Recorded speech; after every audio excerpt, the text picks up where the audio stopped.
Zimbabweans won the toss, decided to bat. Good that Pakistan have given chance to some of the bench players. And bit of a teaser, bit of a test for Babar Azam also, because he'll lead quite an inexperienced playing 11, even though he's won the series, so he'll have that confidence behind him. But even then, I think you tend to know the courage, the ticker of players when you put them in a pressure situation. So it know a bit about the new players, and so it'll be interesting how he leads them. Hassan Raza and Aleem Dar out there, and so the action will start very soon. Aruj Mumtaz here with me. Good afternoon, Aruj. What do you think? Pakistan making some changes, which is absolutely great. Dead rubber, and might as well go for a change. It's a glorious afternoon here, Ramiz, and I think it's exactly what the Pakistan squad and Babar particularly needs to do. He needs to give that bench strength a chance, and the most spoken Abdullah Shafiq coming out of the national T20. We all witnessed the fantastic 100. Great for him to get an opportunity. He needs to go out and express himself. But Brendan Taylor, the experienced man from Zimbabwe, walks out into the middle. A healthy strike rate of 120. Got the best of 75. He'll want to get at least that much today at a very healthy strike rate.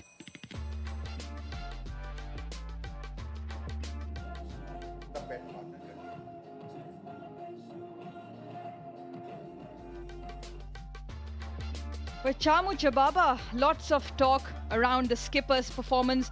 Hasn't really gotten many runs in the ODI series, not too many in the first two T20s as well.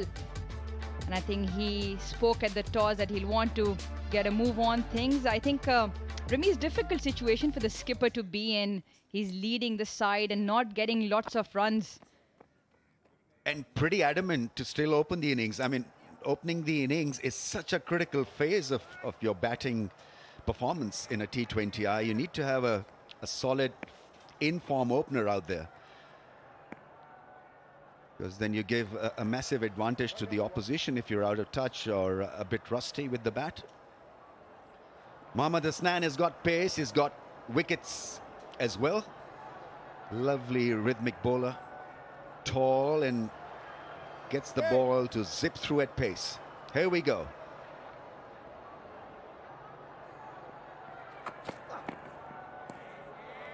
A little bit of movement. You get this in this part of the year in Rawalpindi.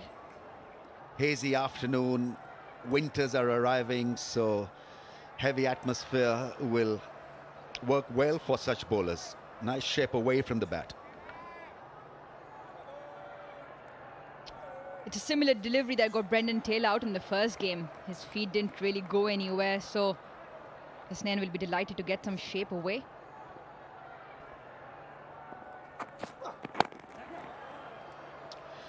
The innings is off and running. I think for an opener or for any batsman in T20I, you've got to be fully committed. If you want to stroke the ball, then you've got to just go for it 100%. And Brendan Taylor was just a little circumspect in the last game when he was out, caught behind. Wasn't he caught behind? Caught behind, in two minds whether to leave the ball or to play it, and so it's caught at the crease and was caught behind.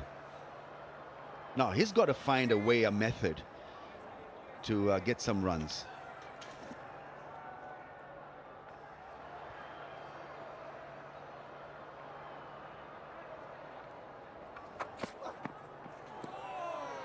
That's a top quality delivery. Chababa needs to still keep a very clear head. He did get a few shots away. Nice lines there from Hasnan. He did get a few shots away in the first T20, but obviously couldn't capitalize on that. Probably just, now that he's still opening, he probably just needs to take a little bit of time, get the balance right, see which way the ball is moving, and then go for his shots.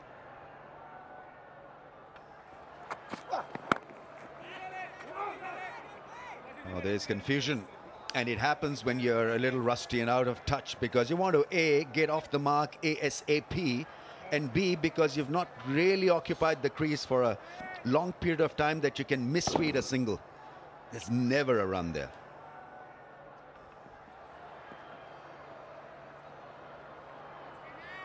I'm sure there's a lot of nerves pinging in the back of his head. He'll want to get a good score here.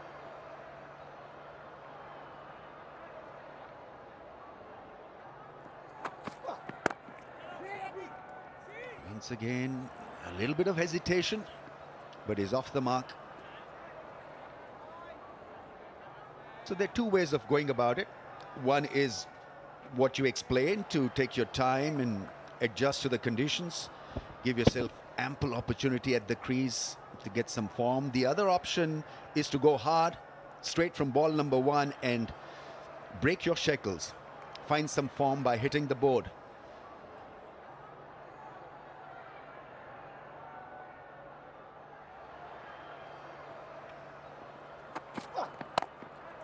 The shot goes straight to the fielder, and after over number one, it's 2 without a wicket.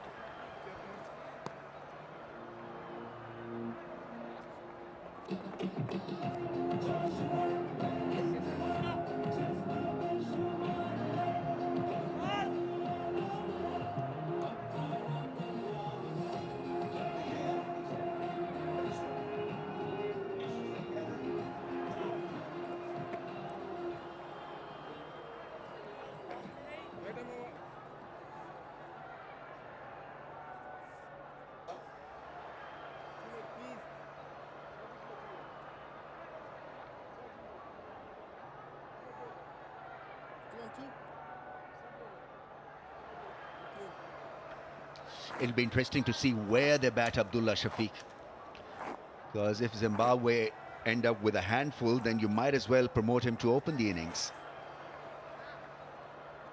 On the team sheet, he's been penciled in as an opener.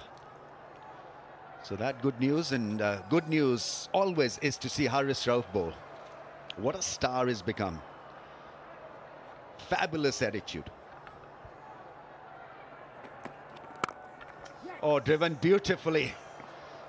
What a good shot that is. So that's an excellent way to get some form back.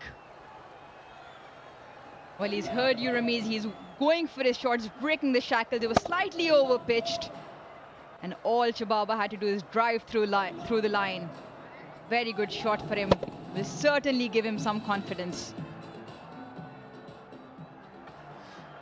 Chamu playing a chum-chum shot. Ramiz, you want to explain that?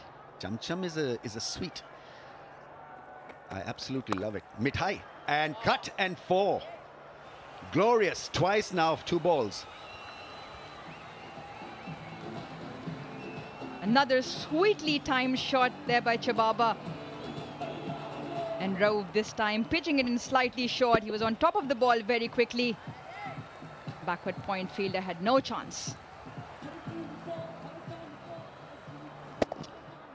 One a straight drive, the other a cut shot. So he's read 2 lengths and has pounced on 2 opportunities here, cashed in on a wider angle.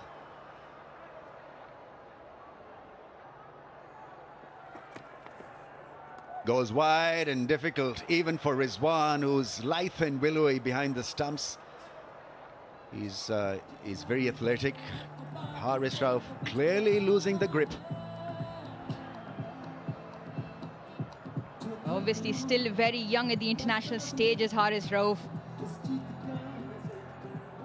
He himself wasn't quite sure, but I think it's Babar needs to go up and speak to him just to sort of calm him down a little bit. Still early days in his T20 career. He's picked up the 5 wickets in this series. He's under the pump now. It just goes on to show the value of attack and aggression. It can offset the game plan of even a good hand like Haris Rauf. That's a lot better. I think the previous ball that went wide down the leg side, he tried this angle, the in-swinging angle. Just got it all mixed up and wrong.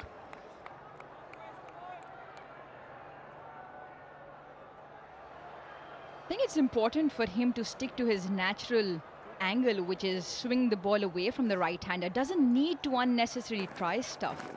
Yes, obviously 2 deliveries didn't go his way.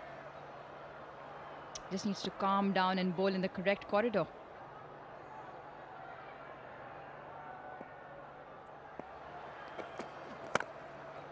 Oh, what a shot that is. Touch, caress, beautifully middle and flick through mid-wicket. Brendan Taylor showing what he can do. Just glorious timing, a gentle flick of the wrist. Absolutely no need to run for that. 2 straight. It's a magnificent start by Zimbabwe. Maybe now that the series is sealed, it may just free up the players, the batsmen, particularly. Very expressive, explosive start on the pads once again. So not a great first over from Harris, but a lot of entertainment provided by Zim.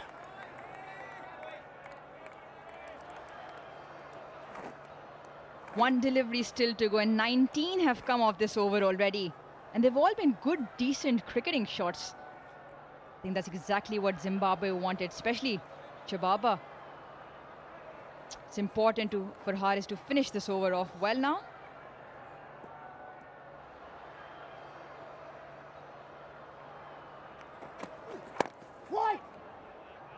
Played it well.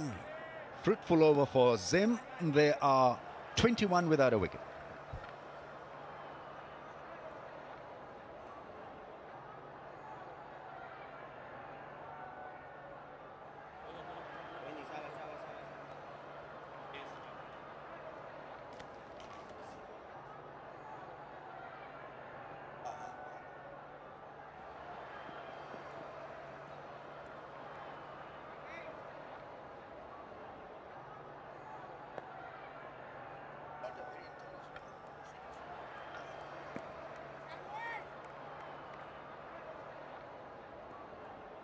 .21, Zimbabwe of 2. No is the call. Chamu, where are you going? Bit of a collision, I think, with Hasnan. Apologizing to his skipper. Well, Chamu just seems like he's going with the flow here. Clearly wasn't a run there, but I'm guessing that collision probably saved him. The last thing Zimbabwe want is a run out here. They've got off to a flyer. Yeah, there's this initial invite, and he was off.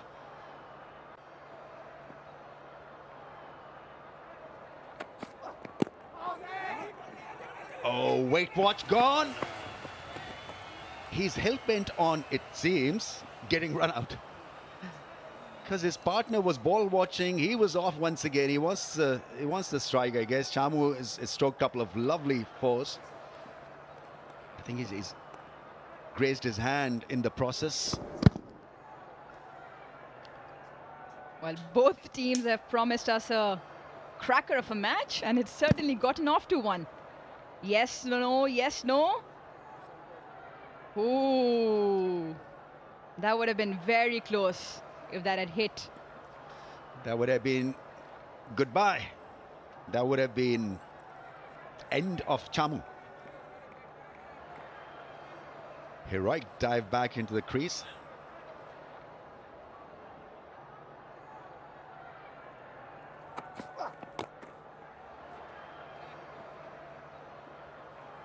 Yeah, I can do that. Once the ball lodges into your pads, it becomes a dead ball. So he could pick it up with his hands.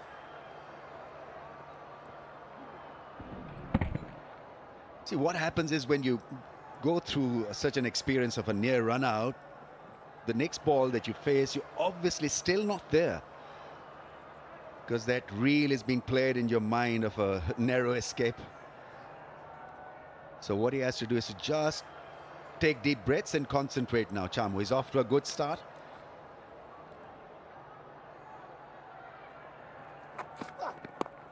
Nicely played with soft hands, a single.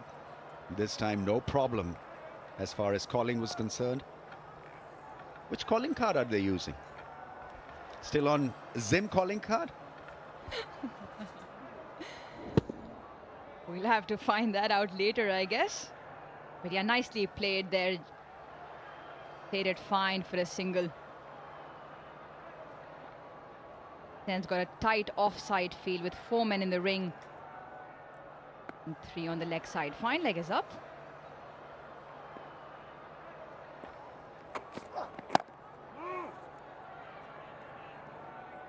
In fact, you've got to be just a little bit careful when you're running with Brendan Taylor. He's slightly on the heavier side and not as sprightly as he used to be.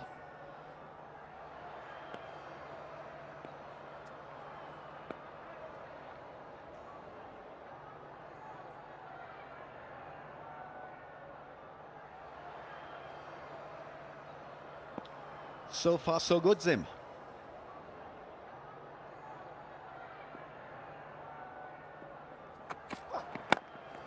Knows the call. Nice early call for a no. 23 without a wicket.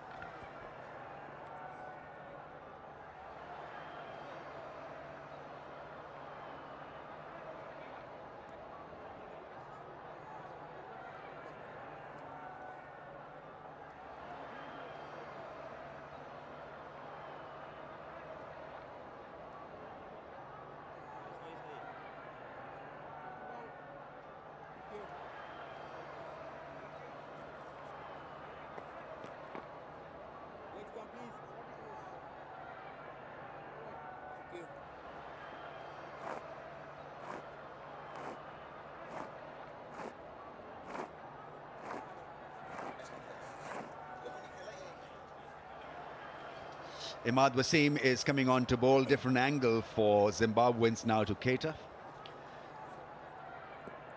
Playing his first T20I game in the series.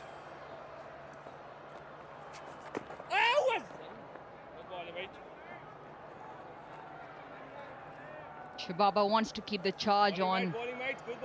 Looks like he doesn't want to let Imad settle in. It's his first game, obviously.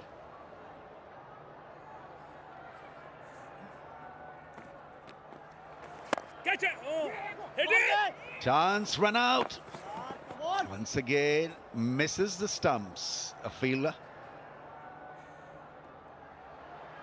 Chamu's been like a James Bond, living dangerously.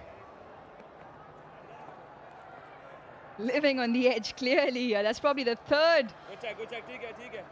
Yes and no call, and the second very close call. देखना कप्तान क्या कह रहा है? अंदर.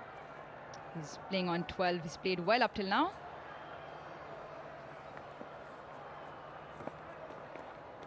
Well bowling, good bowling, mate. ठीक है इसी पे रह. Yeah, Aruj is only on 12, but I'm already exhausted explaining what he's trying to do out there as far as running between wickets is concerned. A lot of twists and turns, needless twists and turns. One. You know, the idea is right. You've got to get some rhythm into your batting, and singles provide you that rhythm and platform where you get a little bit of confidence. And batting is about rhythm. But he's got to call correctly. Twice already, I think, he's had near escapes, near misses.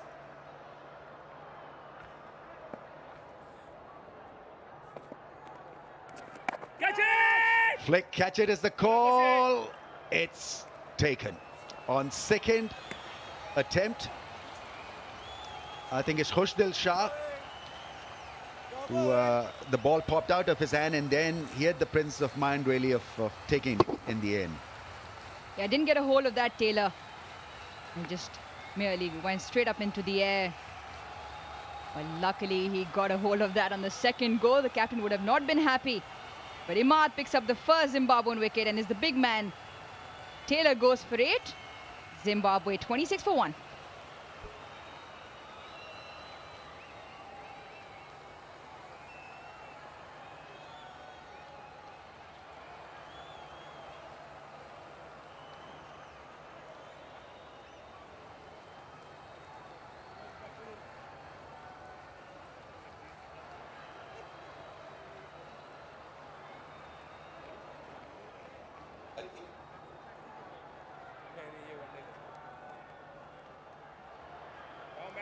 Show, mate.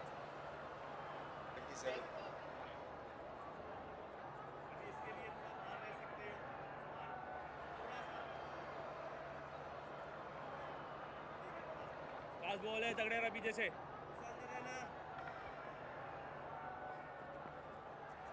Craig Irvin is at the non-striker's end. Imad Wasim has picked up a wicket and given Pakistan a good breakthrough. Brendan Taylor could have been a nasty opponent. So right after 4 overs, 27 for 1.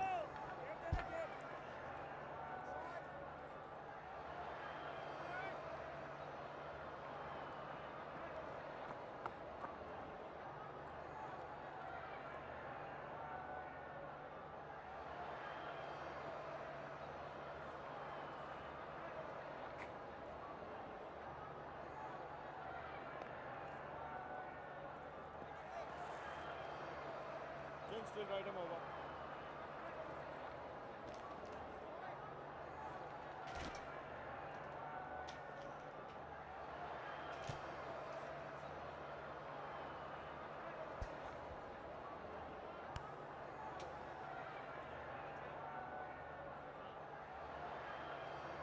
But initially it's been the case where Zimbabwe start off well. Musa into the attack. And being pumped down the ground, but not enough timing on that, just a single.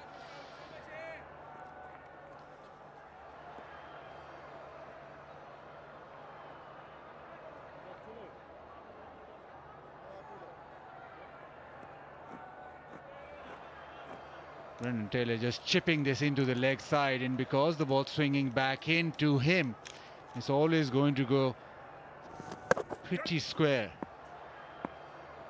I wanted to hit it straighter.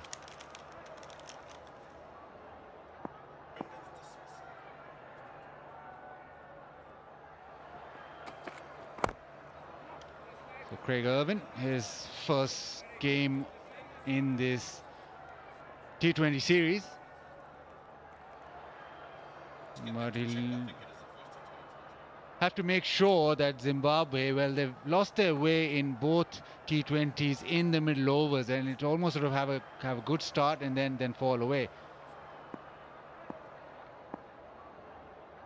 It's now they sort of, it's not really the middle of the innings, but it starts from here where they've fallen away.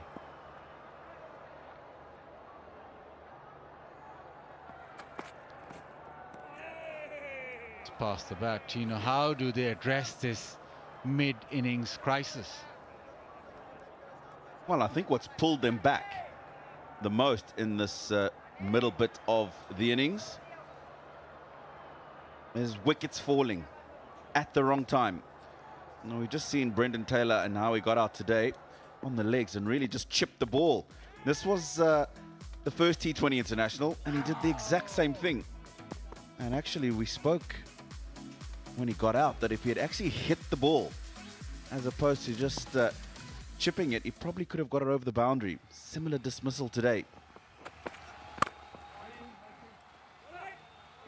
Just to go back to your question, Bazit, the problem they've had is that they have a little bit of a partnership, and then just at the wrong time they lose a guy who's scoring nicely. I think if you look through the scorecards for both the first T20 and the second T20, you'll find that a couple of people got starts, 30, 35, 40, but then get out at the wrong time. Somebody new comes in, has to face good pace, ball moving around.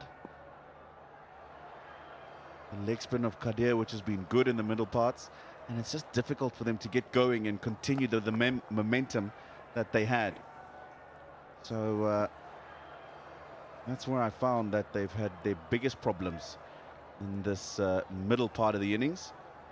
And today, I hope they can try and address that. The biggest problem today for you, Tino, has been the heat and that woolen cap. That's been a big problem. I think in the evening, you'll be all right.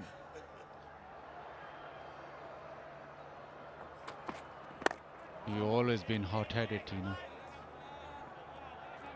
I don't think so when I batted, Buzzard. I thought I was quite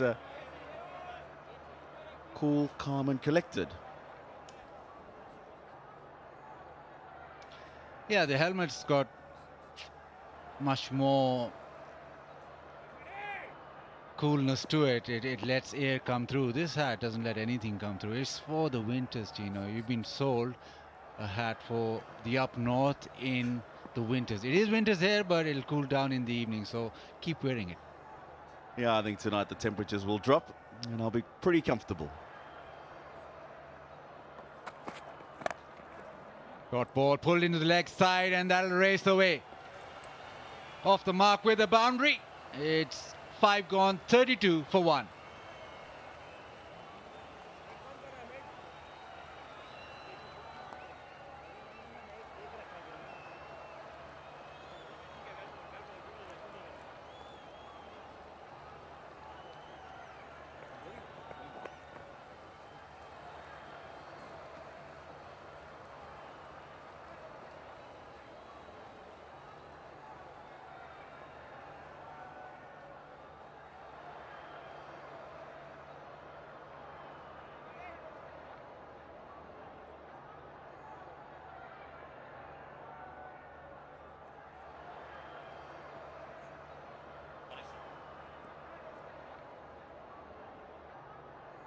Harris Rove.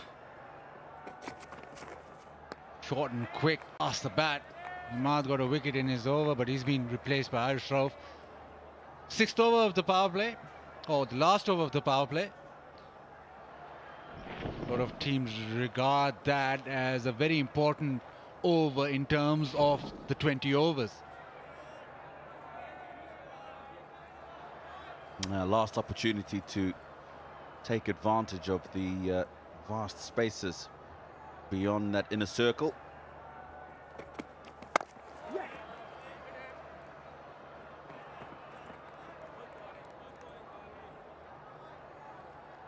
But you know, Zim batted first in both the games and got 156 and 134.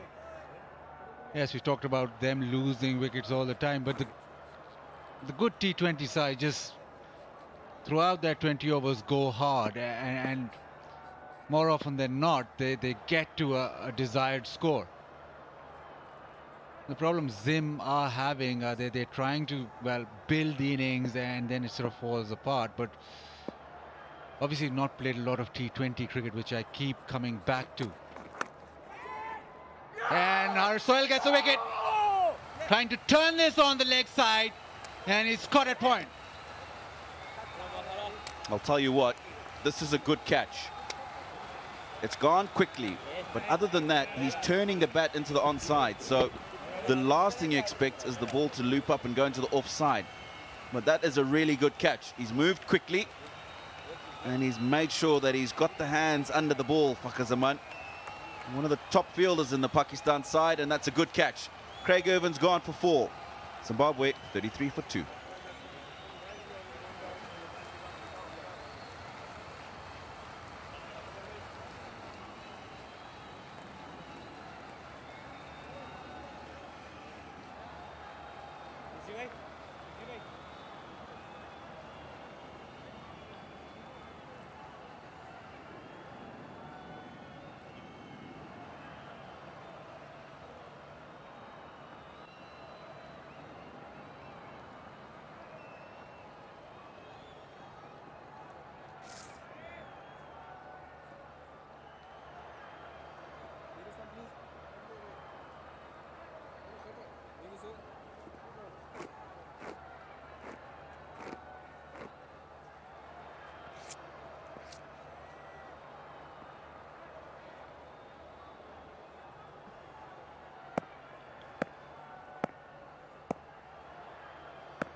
Standout player for Zimbabwe this tour. Starts off with a classy little flick into the leg side. He's been a revelation.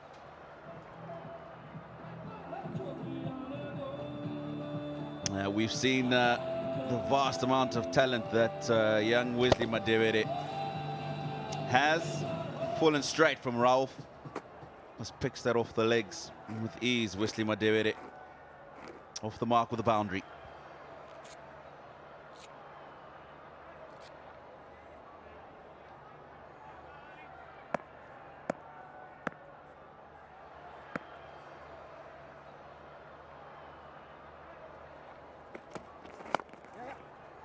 Better length from Haris Rauf, but the length was perfect against Irvin. Good length, good angle across the left-hander. Made him think that it was going to be coming back into him, which is what he does naturally to the left-hander. Haris Rauf. And again, quality catch from Fakhar Zaman.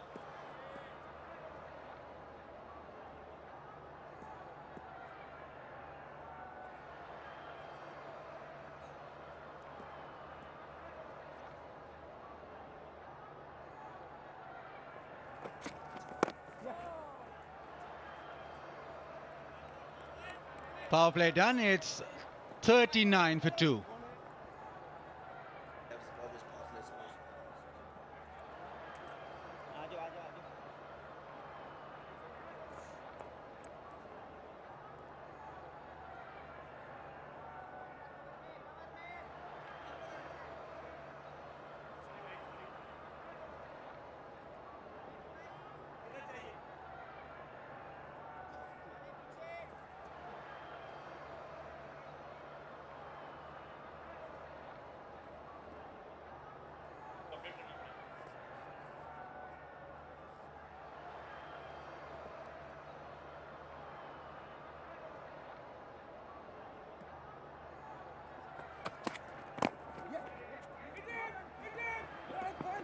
Throw at Chibaba's end, and Chibaba was almost unaware of what was happening. Yeah, he looked like he thought the fielder was going to throw it to the keeper's end. Of course, that is the danger end. Closer for the fielder at point. And Wesley MADHEVERE is quick. Just fraction, just touch. Center. 40 for 2 now. Zimbabwe, 1 ball into the 7th over. They were 39 for 2 at the end of the power play. The second T20 international, 45 for 3 after the first 6, and 42 for 2 in the first T20.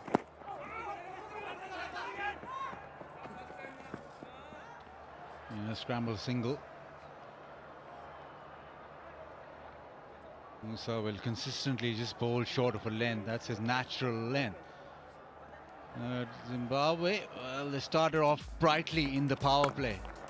Lovely straight drive from Chibaba. Smashed through the offside, flicked through the onside, and second over looked as if things were going their way. Then Brendan Taylor chipping it into the outfield, got caught. And Irvin dismissed with a delivery that seemed away. Wesley started off as per usual, classy. Quick delivery. Well, he does bowl the bouncer well. He does like that back of a length, but just saw Chibaba take a step towards him. 1 for the over. Signaled by umpire Hassan Raza, but this is well bowled. Chibaba just telegraphing his intentions a little bit early. But really well done by Musa to pick that up and change his length. Followed Chibaba as well.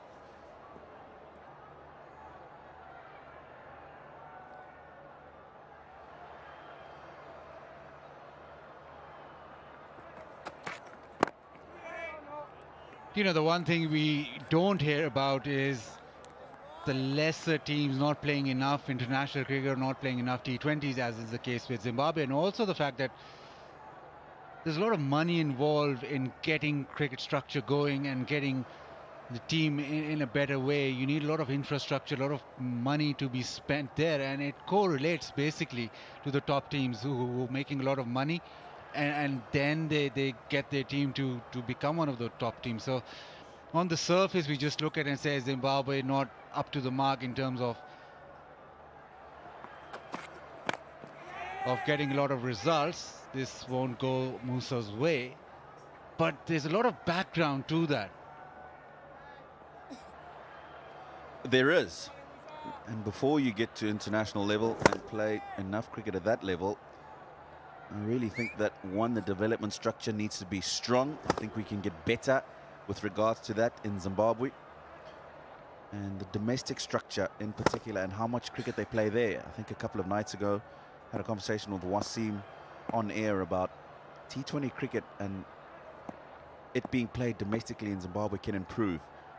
Sometimes you'll have a season where there won't be a T20 competition. There's always the Logan Cup, which is the 4-day stuff, the 50-over competition. I think if I remember well, last season there wasn't a local domestic T20. So it's important for the guys to play those games as well, get exposure, and then play at international level. 42 for 2.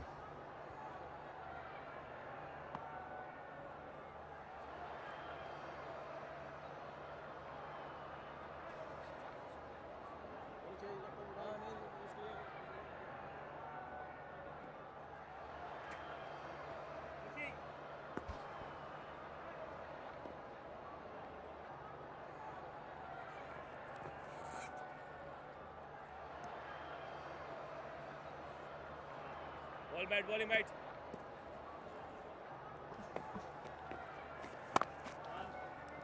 Mark comes back into the attack. Just bowled that 1 over in the power play, got a wicket, and then Haris Rauf was introduced for the 6th over and he got a wicket. Now Imad back, so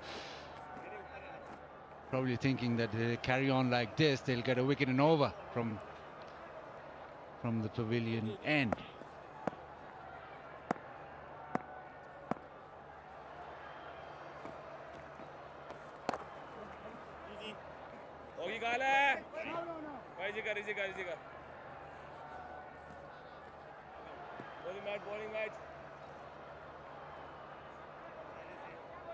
Wasim, a very clever operator, doesn't spin them all much, but he's always attacking the stumps.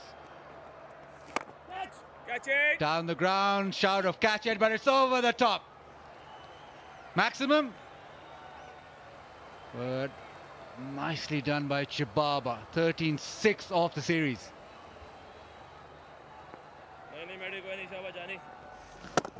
Just a bit of air, not a much. But Chibaba had decided that he was going to take him on.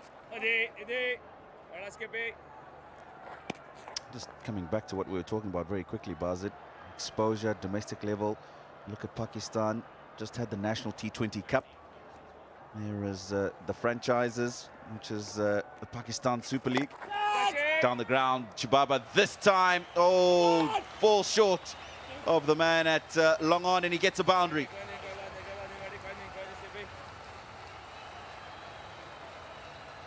Just got 1 ball to go, Buzzard, if I can just very quickly finish. I know that Haris Rauf is somebody who was picked up in the advent of T20 cricket, and he's gone on to represent the country. He may not get a lot, but that exposure prepares him for international level. Lots of games, lots of experience.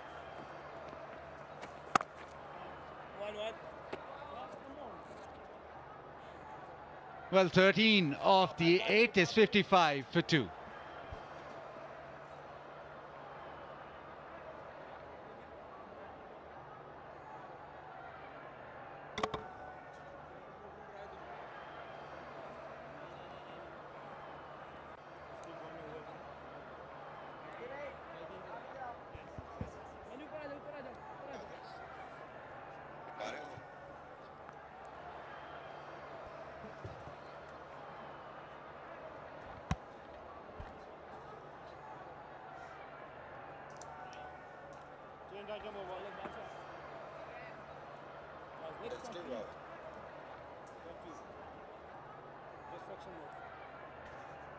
This has been a good start by Zimbabwe. 2 down for 55, and their examination hasn't ended, because now they're pitted against a very talented leg spinner, Usman Kader. Sana Mir is with me. Hello, Sana. Do you rate him, Usman? Hi, Ramiz bhai. Definitely, I think he has been the pick of the spinners in this whole series for T20. that is such a good way to begin your spell with a wrong one. Normally, they say leg spinners take a bit of time to adjust to the googly length, but he is almost on the mark here. This is what happens when you have the confidence. You have some wickets in the bag and the team is doing well. You can take some chances pretty early on. Catch it is the call. This should be taken and gone. And that's the value you have with a leg spinner in the playing 11, because wrist spin is in fashion, in vogue, and there's a reason why, because you have a wicket taking option. And with the wrong one on the first ball, he has got the batter in two minds. He was nowhere there to play this shot, takes the top edge, gets out on the boundary.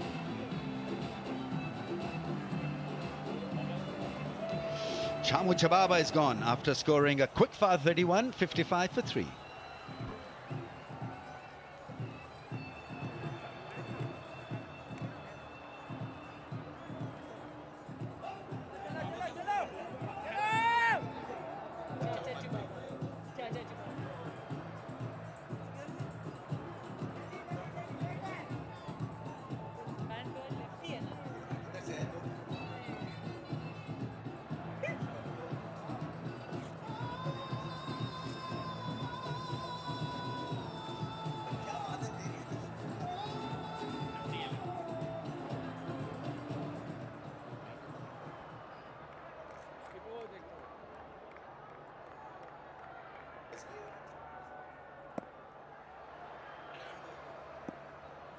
Wesley's on strike. Gets it to spin. Another wrong one there from Usman Qadir. Looking very confident now. This is the wicket. This is the ball. This was the leg spinner. And a good catch in the deep. He should have done better with that length. It wasn't such a difficult ball to hit, but I think he tried to hit it just a little too hard. Go check, kar, Shaba, theek hai. Ye bhi zara hai re. I would give him a slip, the way he's spinning the wrong one. Good way to start the knock with a strong drive down the ground. Ryan Burl was played really good 2 innings in the last T20s. His best score is 57, played 19 matches. It's a left and right hand combination. Usman Qadir bowling wrong ones to both batters. Lovely, beautiful delivery. He's pretty tall. He's taller than his dad. He's about 6, so he'll get the ball to dip and bounce. What a good leg spinner that is. So, lot to like about this young kid. Yes, great revolutions on the ball there. Batsmen squaring up. A perfect sight for a leg spinner there. He's befuddled the batsman in his first over. What a good start by Usman Qadir. 57 for 3.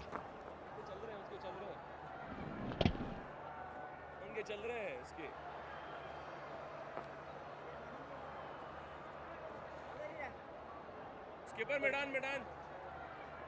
Fakhar. तो discard हो गया Australia भी चले बाहर जा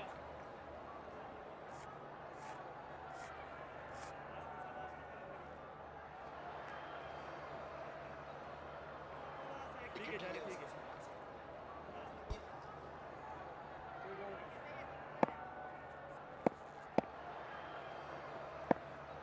है Ahmad Wasim is kind of a exact opposite of Usman Qadir. Doesn't believe in spinning the ball. He believes in angles. Lovely in-drift bowler to the right-handers, and very difficult to hit through the offside if you're a right-hander. Catch it. Soft dismissal. He's just arrived at the crease and took a lot of risk playing a cute shot and paying the price for it. And here is the reverse sweep. Imam watching the batter, making sure the ball was full and it was not there to sweep Another blow for Zimbabwe. Ryan Burl out for 1 of 3, 57 for 4.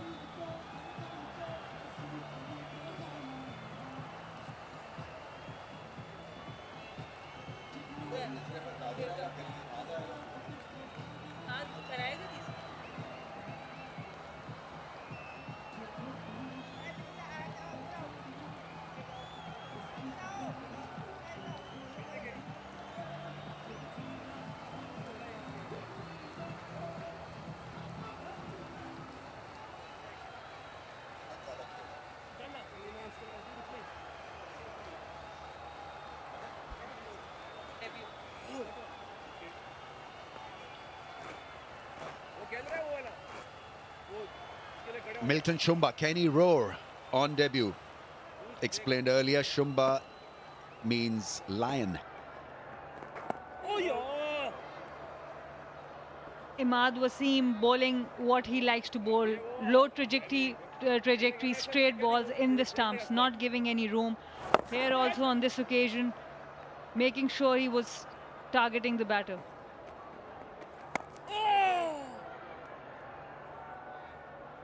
The other thing that he does so well, Imad, is he goes through the overs very quickly. Just a couple of paces of run up and he's at you in a jiffy.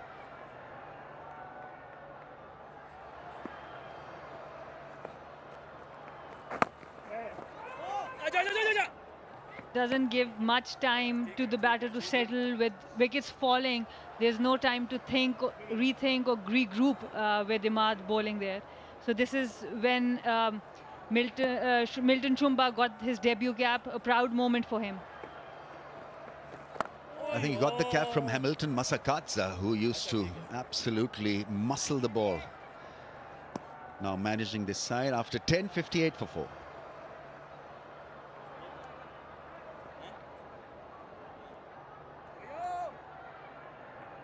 इसके बाद जो आएगा ना दौड़ के आना सबने अगर आउट हो गया ना सबने दौड़ के आना ऊपर अरे खुशी आउट सी करना इंशाल्लाह अमंडा बटूल राजी खा अगले बुधरी बुलाएं के ball ready boys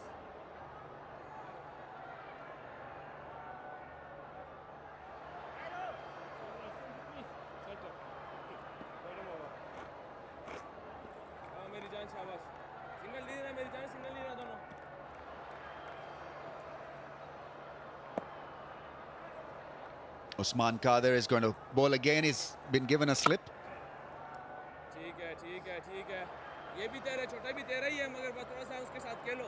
Good decision there. He is turning the ball really well. There was a time Usman Kader was thinking about playing in Australia, for Australia, because he was not getting the breakthrough needed here. So it's really good to see him in the green colours now for Pakistan.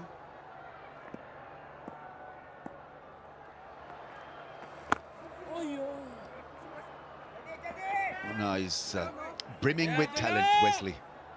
All he has to do is to make sure that he just doesn't hurry the act.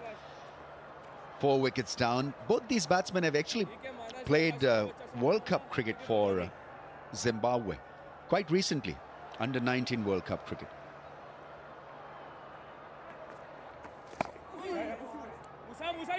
This is a great opportunity for both these young batters to show their talent away from home. Different conditions, how are they going to adapt to these conditions? And in under pressure, how can they rebuild this innings from here? It's a good test for them.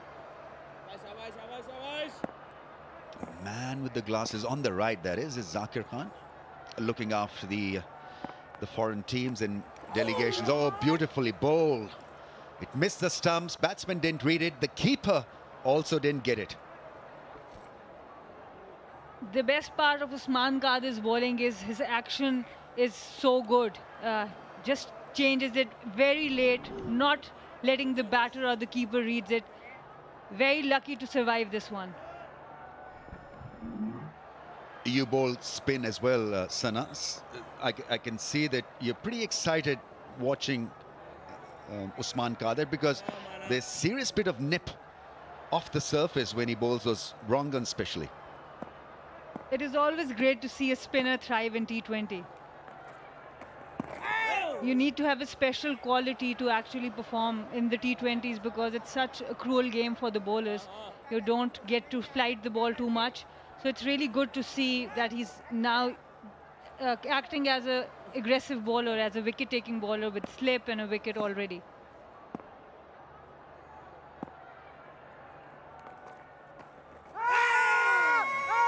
He was out in a similar fashion in the last T20 game as well, trying to sweep Usman Kader. When you don't read a leg spinner properly, you opt for that shot. They're looking at the option of a DRS. They've gone for it. I think TV umpire to director, we have a player review for LBW. The on-field decision is not out. It's a fair delivery. Let's start with front-on spin vision, please.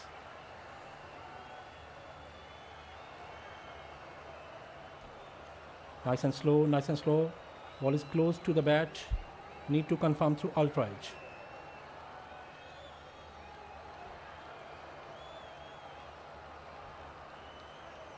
Waiting for the ultra edge, guys.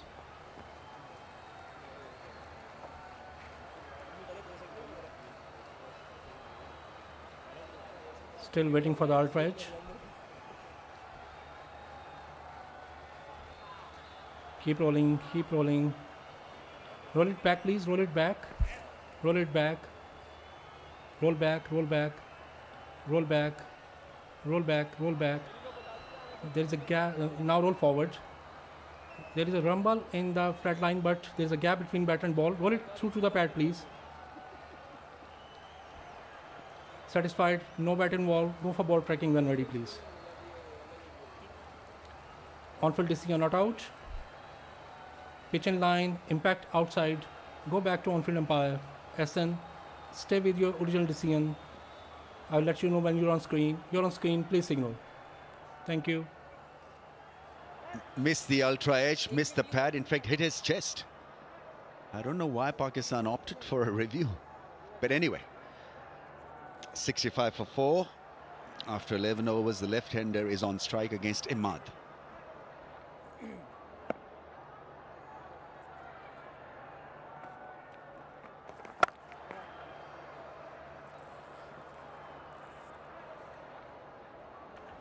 It is very important for teams to prepare to take the reviews, to educate our players and our captains, especially our wicket keepers, to use this review well. They are lucky in men's cricket, they have got 2 reviews in T20.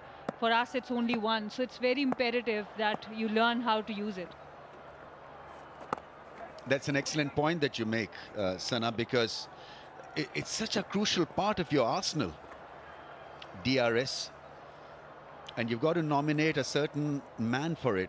If the captain is not in the slips, if he doesn't have a good view of it, then either he's got to trust his keeper or the bowler. And you've got to be sagacious, very, very correct in making that call. MS Dhoni of India was quite marvelous in that area. He almost read it correctly every time. Oh, slipped and still was able to control that one.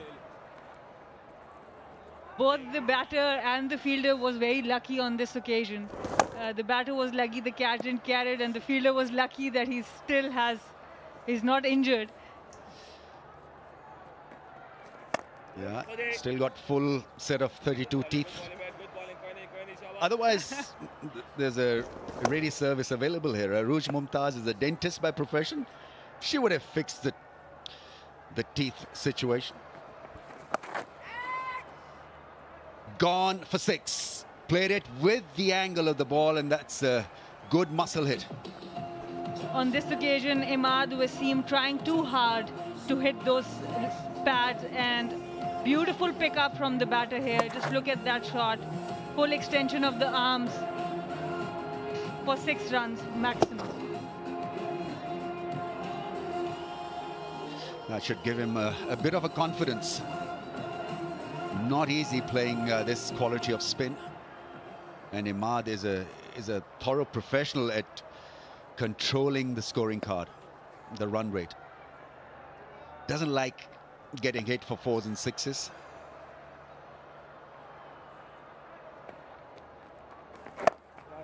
Nicely played. Follows it up with a single down the ground. And after 12, it's 74 for 4.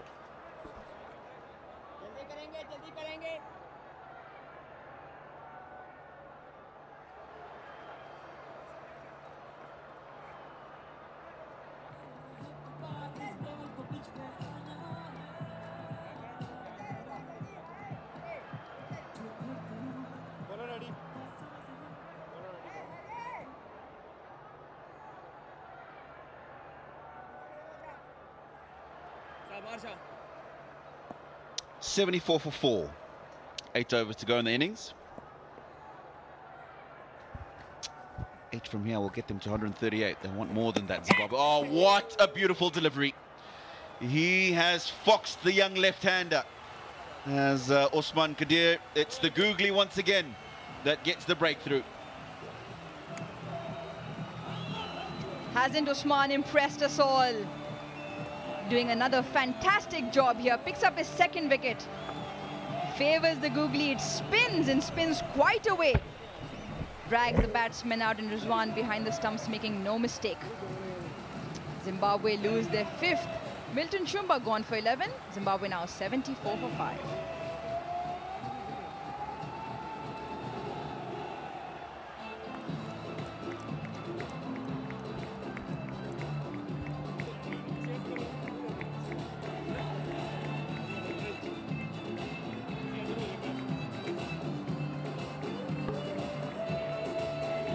Well, ELTON CHIGUMBURA is playing in his final game for Zimbabwe.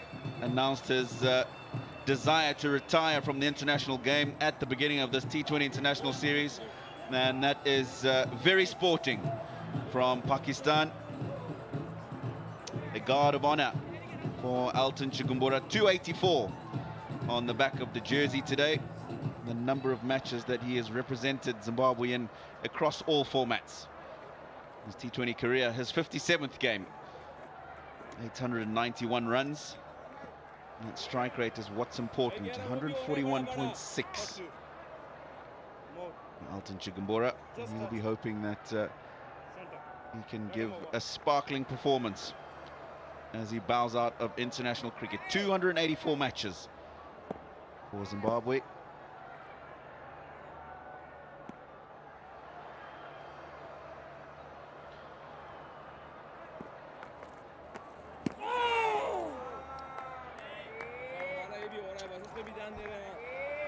He walks into a bit of a difficult situation. Wonderful delivery. Now, the length is what's important here, because if it's full and it's the googly, he can still cover that turn. Big appeal, struck him outside the line. Pakistan's got the pressure on. Babar himself has walked into the slips. As the length you talk about, Tino dragged the batsman out. Clearly didn't pick that googly.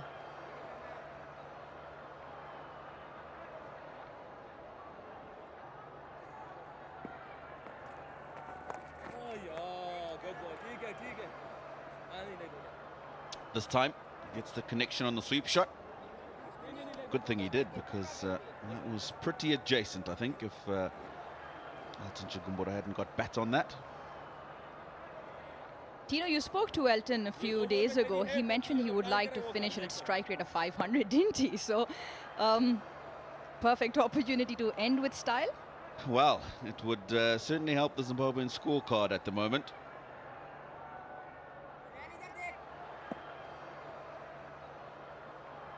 WESLEY MADHEVERE. It's been a revelation for Zimbabwe in this series. Gone! Commentator's curse. Disappointed is WESLEY MADHEVERE. All he's done really is just pushed forward.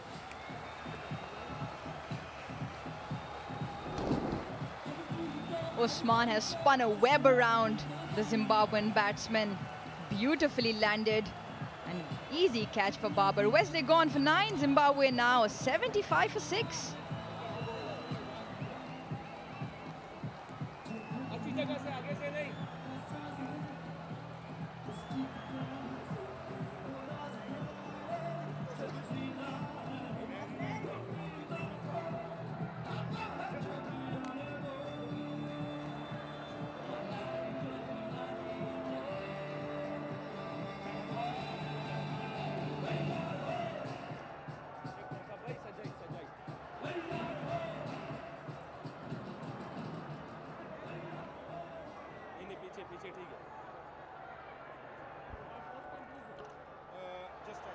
Donald Chiripano, all-rounder for Zimbabwe. Does a little bit with the bat, more so in 50-over cricket. This is why he's here. This is a beautiful delivery. He's drawn Wesley MADHEVERE out once again. He's just looking to play the forward defensive, enough turn to take that outside edge. And not just credit to the bowler, credit to the captain, making sure there's a slip in there.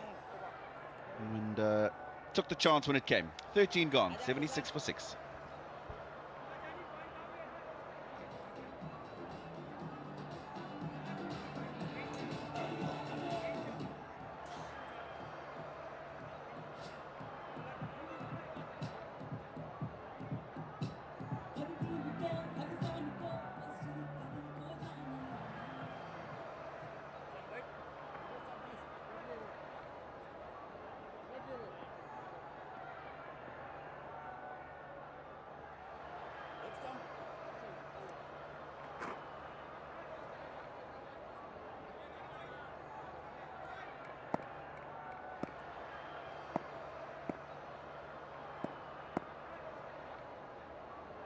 Musa back into the attack. Good pace. Now Mohammad Rizwan has gone up straight away. Now, if you go up straight away like that, I would expect you to tell the captain to go up for the review. Discussions happening between the two of them. Mohammad Rizwan is convinced. Rizwan telling the captain that he heard something. TV umpire to director, we have a player review for caught behind. The on-field decision is not out. It's a fair delivery. Let's start with front-on spin vision.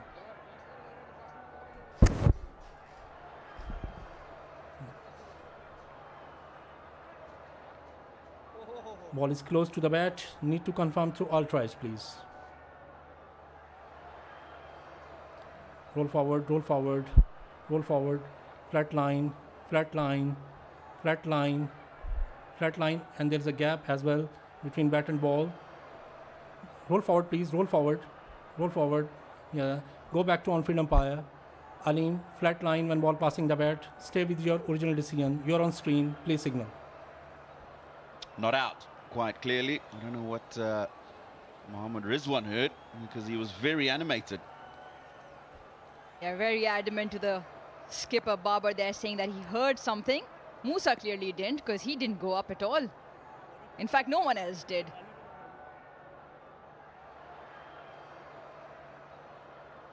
Musa's got the slip in now.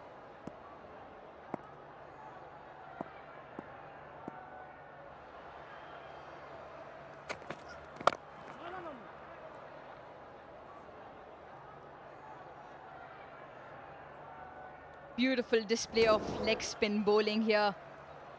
Easy catch in the end by Babar, and Usman is static. What a T20 series he is having. Picked up 1 in the first on debut, 3 in the previous game, and already has 3 to his name in this game.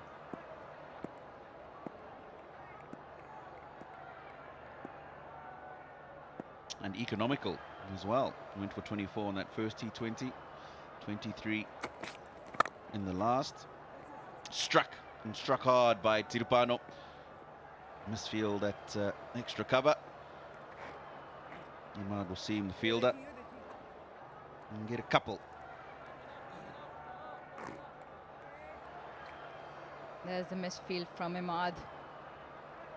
Didn't get down in time, but Tino here, I think the only option Zimbabwe here is to have a go.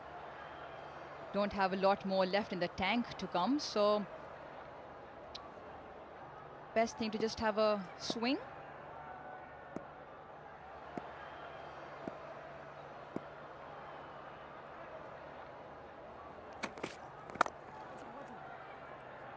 Well, at the end of this over, we'll have another 6 to go.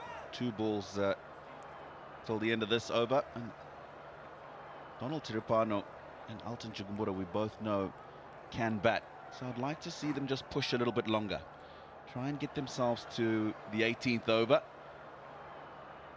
Jomo, hit the jackpot and you earn yourself $200. Or you can get a little bit more if you hit the service ties board. Hit and win, $500 US. Just back to your question, Rouge. Oh, overthrows, good running from the Zimbabwean batsman.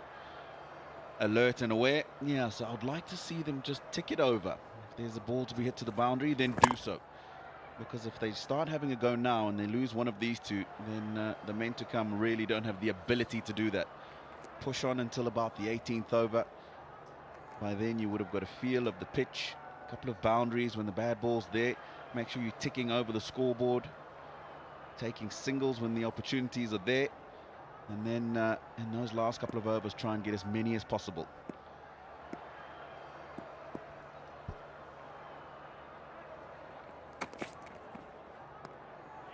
Musa still searching for his first T20 wicket. End of 14, Zimbabwe 80 for 6.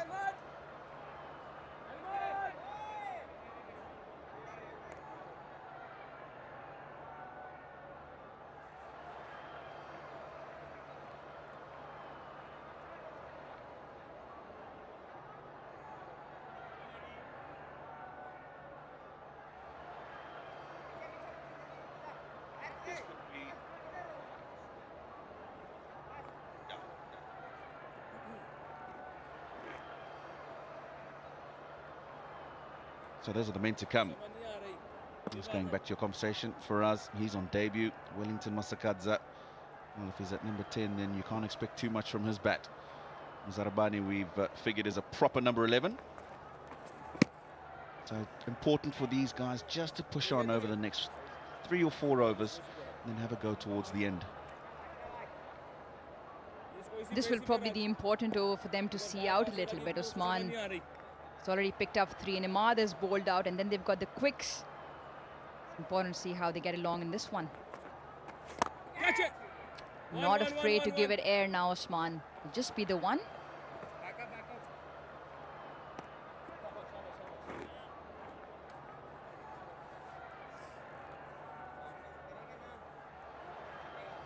Yeah, not afraid to give the ball there, and I think that's why he's been successful. As a leg spinner, you've got to try and entice the batsman, and that's how he's got the majority of his wickets. Look at that, beautiful. You're not going to get that amount of turn if you don't give the ball air. 3 balls to go in his last over. 3 for 7 at the moment. His best figures in all T20 cricket, not just the 3 internationals he's played.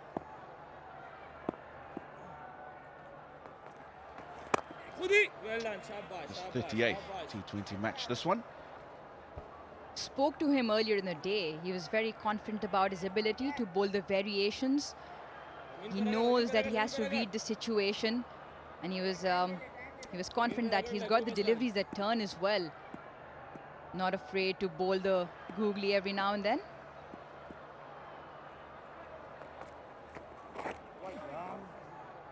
Just as we speak, he bowls another one and missed everyone.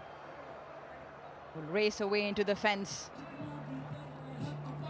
We'll have to bowl that one again, but runs nonetheless for Zimbabwe. Zimbabwe will take them whichever way they come at the moment.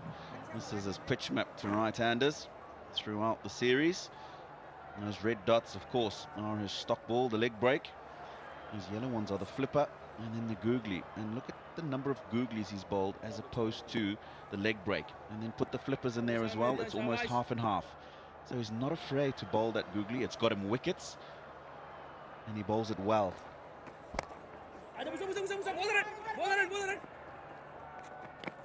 Good call from ELTON CHIGUMBURA. Bit of a scramble for Tiripano. Ball to go in the 15th over, 7 off it so far.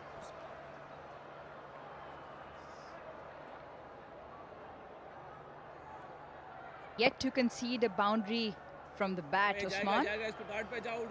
1 wicket, 1 delivery left in his spell. He's already picked up 3 with just the 13 runs given away.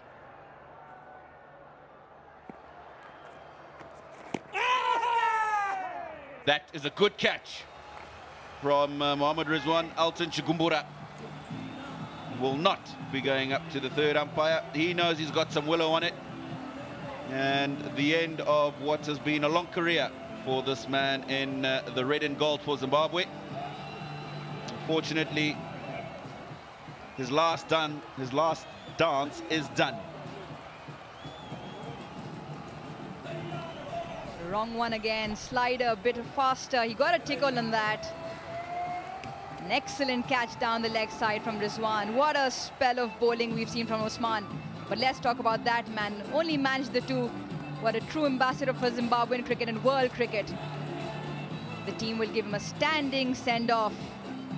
He'll be proud for what he's done for Zimbabwe cricket.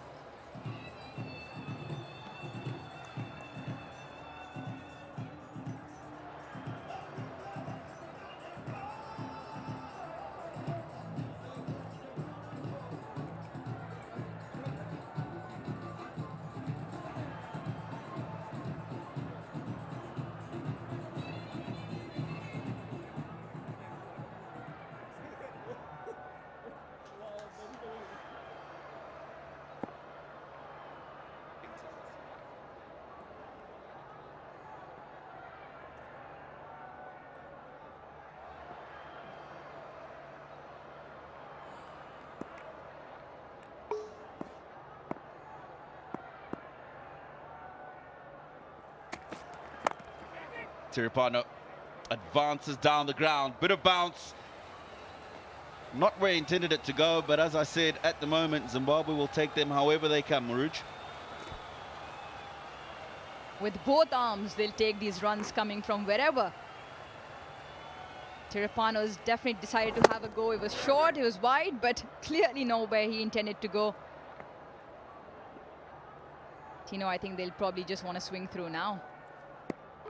Donald Tiripano will probably try and accelerate a little bit. Wellington Masakadze playing in his first game. Zarabani to come. He'll try and take advantage of these deliveries as much as he can. Nicely timed from Tiripano this time.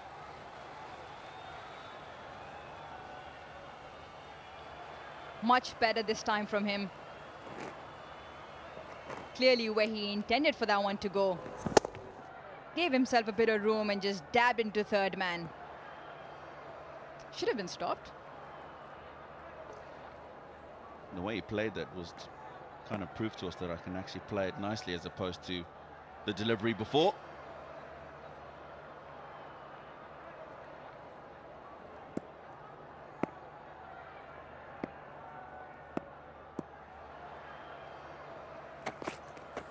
Short. That's a good delivery. Very good comeback from Musa. Tiripano a couple of times has advanced down the wicket. Not on this occasion, but a good bumper.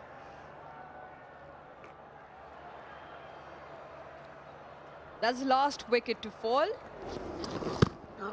Fine tickle down the leg side. Brought an end to ELTON CHIGUMBURA's international career. He's decided to obviously hang his boots.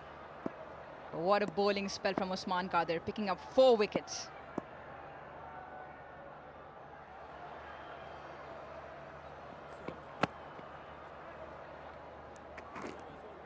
Usman makes a strong case for the selectors here, pushing his spot to become a permanent member in this T20 side. Well, it's the first I've seen him, and I've been impressed. Good control. We talked about him a little bit earlier, that he's not afraid to throw the ball up, not afraid to try his variations, even in this format of the game. Quite often spinners just try and get that ball as flat and as quickly as possible to the other end and not give the batsman an opportunity to take them on.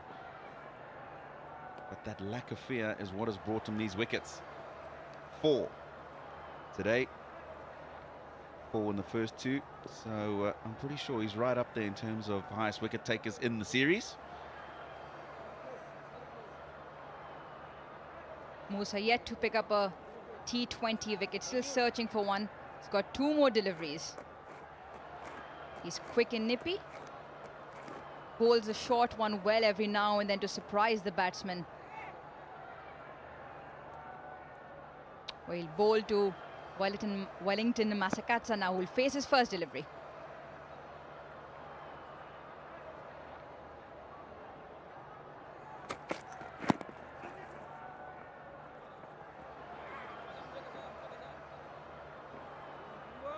Bit of a flinch from Wellington Masakatsa. He can't be comfortable.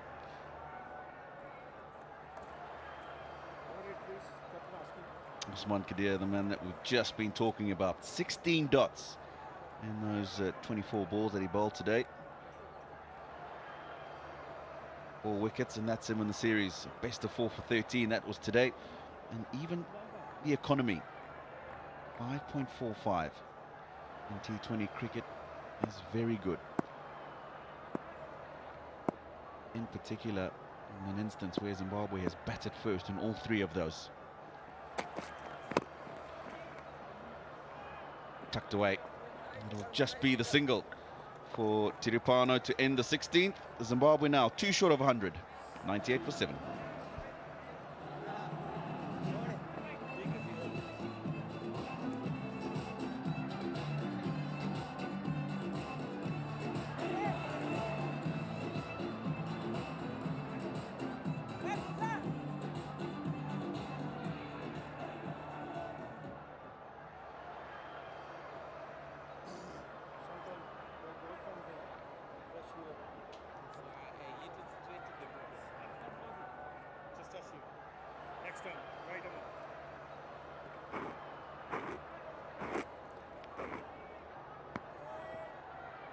Pakistan rattling through.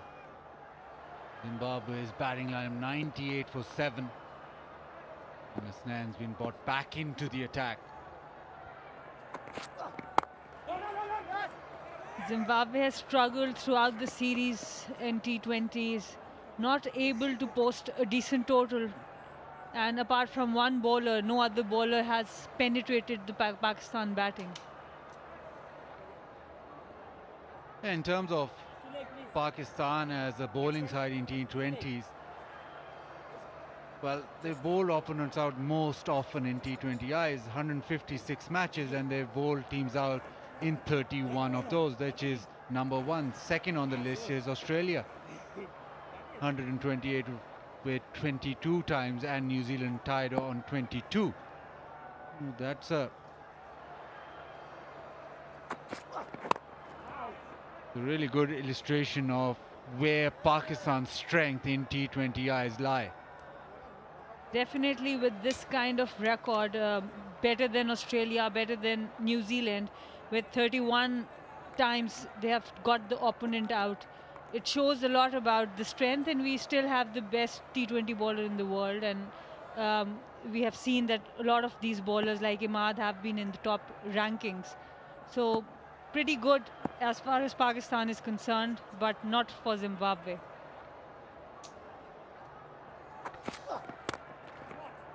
Short, and that's drilled over the top, nicely hit. Wellington Masakatsa brings up the 100 with a forehand over mid-off. Hasnan a bit short of length, and Masakatsa lofting it up from mid-off region for 4 runs. 100 up for Zimbabwe.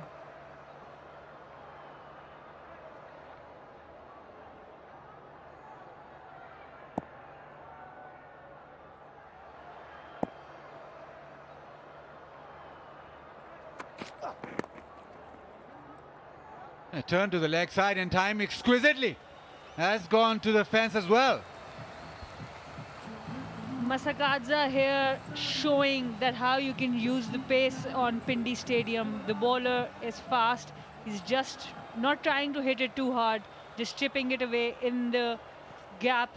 And this ground gives value to your shot. 4 runs. Played it very late, let the ball come to him. Just timing it to perfection. 4 runs.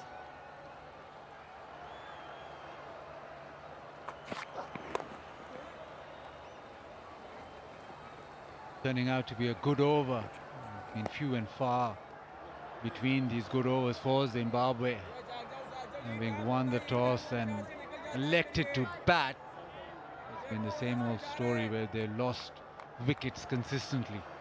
And that has pegged the scoring rate back. Look at the second 50. Obviously, it's going to get pegged back because of wickets in the middle overs. And the spinners operating from both ends for Pakistan. They made sure that the run rate was kept low. Missed field by Musa, and they race back for the second. Even trying to get back for the third, but no, just the 2. And that means that the end of the 17th is 110 for 7.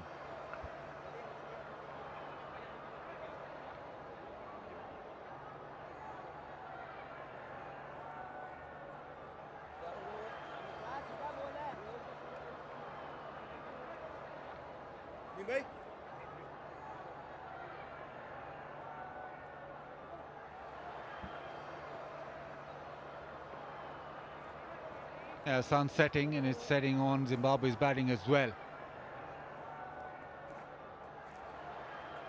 It's been the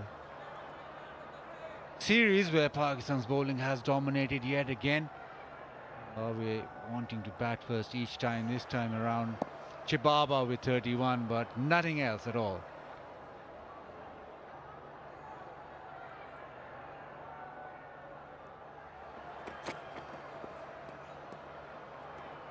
Yeah, and I want to talk to Sana about that. I want to talk to you about this, Sana. Every time when Chibaba's been at the toss, no matter if he's won it or not, he said that they want to bat first. And Rawalpindi are chasing ground. Stats show that it's difficult to defend, and they've stuck at it. And just by an outside, you look into that side and you think they've got a strong batting lineup.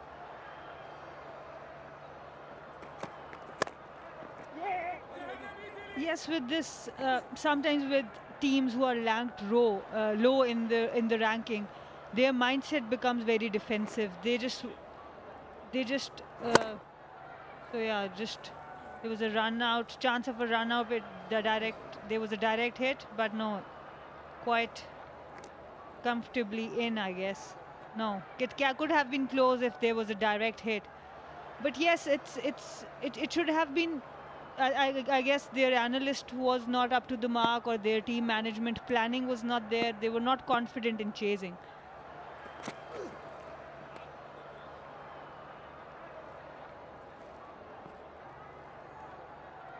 Given a wide. Add to that, Pakistan have brilliant bowlers in T20 cricket. Haris Rauf is 19.5 is his average. Shaheen Shah Afridi 20.02, and Shadab Khan, who's not played in this series, 22. This is before today, and Haris now has added to that. He's got now 45. So bowling Pakistan's strength.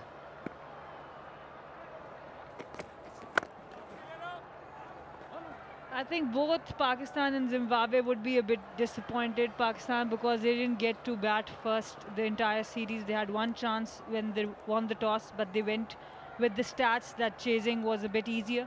But we didn't see any big score because Pakistan was not able to bat in any of one of the T20s. And Zimbabwe not taking advantage of winning that toss, trying to put the scores on board.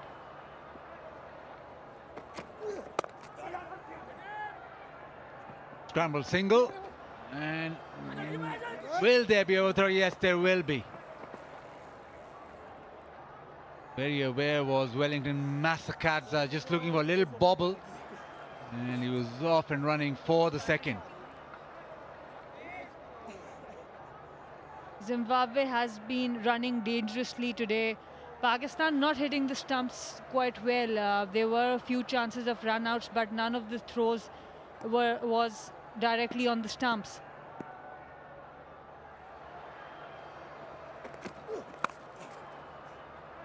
Outside edge and just manages to reach the fence. Hasnan, well, that stare from Haris Rauf. Hasnan just not being able to get down in time. Haris Rauf has been quite expensive today, and with this misfield concede another boundary. We saw in the national T20 also the fielding standards were not great. Even though this is a series that we have won very easily, but this is something Pakistan might want to look at, improving this fielding standard if they really want to perform consistently at the top.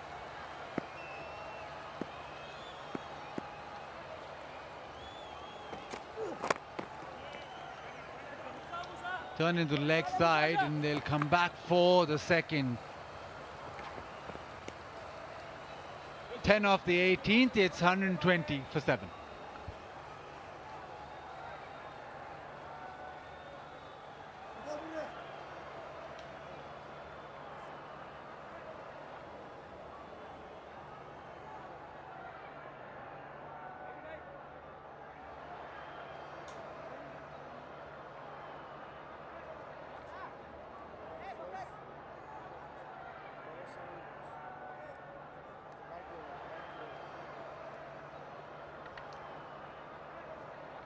.33 of 19, the best partnership of the innings. Probably need 30 more, but we've seen that 150 has not been enough.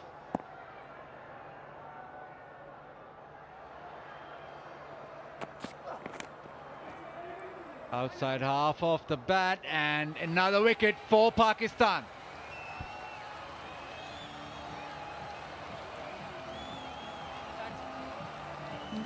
Masakadza trying to play it across the line.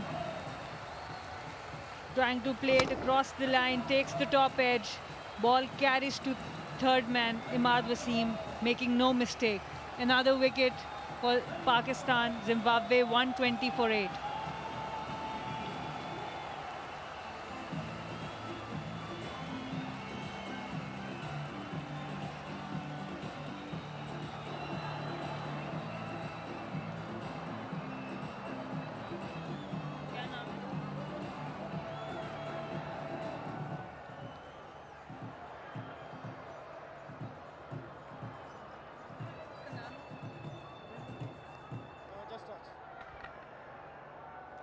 Faraz Akram.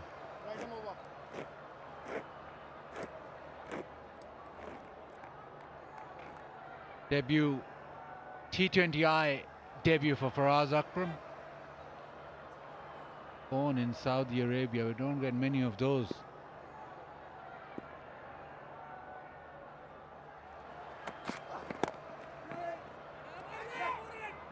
Run out opportunity, oh, it would have been curtained straight away. But off the mark in T20I says Faraz. There was a chance of a run out if the bowler was behind the stumps. Hasnan on this occasion tried to get back, but comfortably in. 1 run for Faraz on his debut. Look at this. If the bowler could have been backing at the stumps, it could have given him a better opportunity to take the bails off. Tiripano, who's on strike, his wife also plays for Zimbabwe.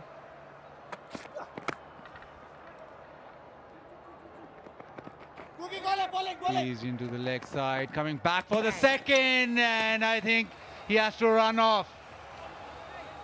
Straight away, Alim Dar says, that's out.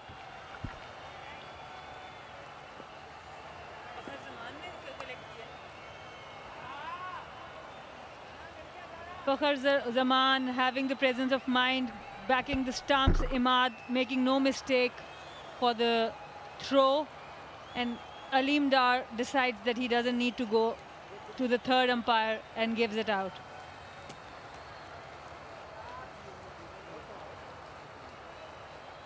Ripano out for 28. It's 122 for 9.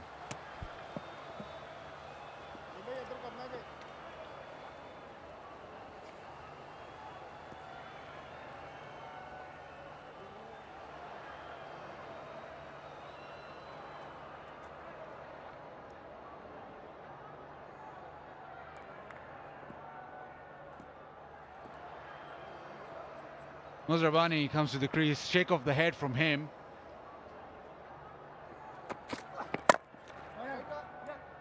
He's bowled really well in the series, but his batsman has not let him down every time, especially in T20Is. It's been wickets falling all the time. The second run maybe was on, but quick thinking from Fakhar Zaman to get to the stumps. Rizwan had gone to collect the ball, so good teamwork. Oh, inside edge, races to the fence. Welcome boundary. Blessing Mazhar Rabbani would be happy to add these 4 runs, but not happy with the way the team is playing. A good Yorker from Hasnain. Pakistan has another opportunity to get the opponent all out. They have already done it 31 times. They still have 7 more balls. A good Yorker, but quite lucky for Blessing Mazhar Rabbani.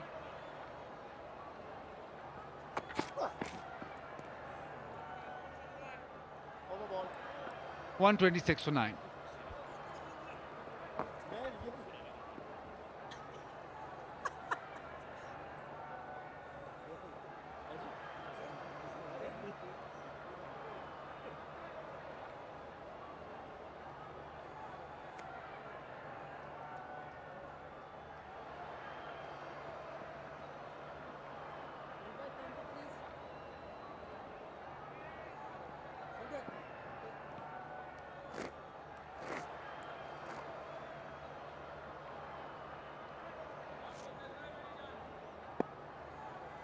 Final over, and Haris Rauf is going to start the 20th.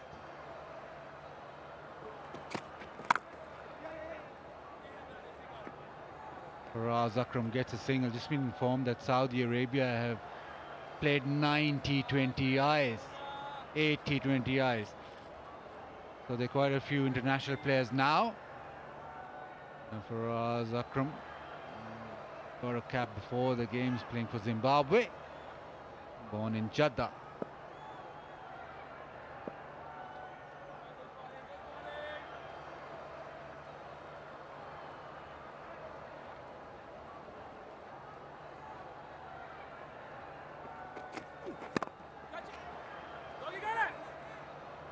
Dab down the ground. Musrabani doesn't want to run back, just jogs for the single. The first game they got 156. Then got 134. Now they'll, well, it looks as if they might not get to 134 even. It's just been downhill from the first game onwards. Only Chibaba 31 and Tiripano 28 were amongst the runs. Nothing else there in the batting card. A swing and a miss. Talked about Pakistan's bowling effort and how good they have been. Just keep coming at you. If the fast bowlers don't get you, they've got potent spinners who are wicket-taking spinners that can turn the ball both ways. Usman Qadir, who's played in this series, they've got Shadab, who's not been fit enough to take part. So quite a few options for Pakistan.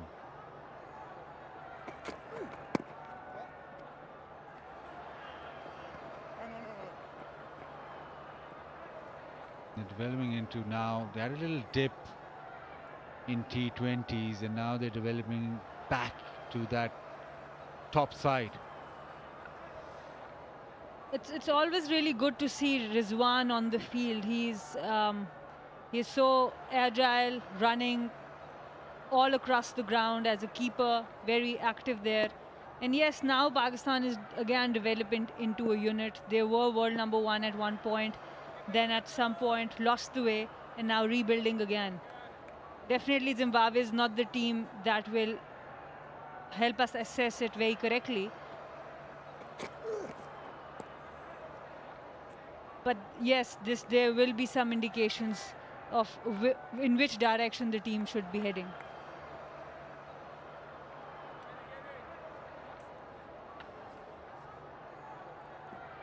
So one more delivery, one more chance to get that 32nd all out in T20Is. The ratio is 1 every 5 games, so they are due. Can Iris Rove get this on target? Can he get it on middle and off? Nusrabani is going to swing from the hip. Oh, just misses the off stump. So managed to play out the 20. It's 129. They got 9 wickets down. Pakistan be well satisfied with their bowling effort.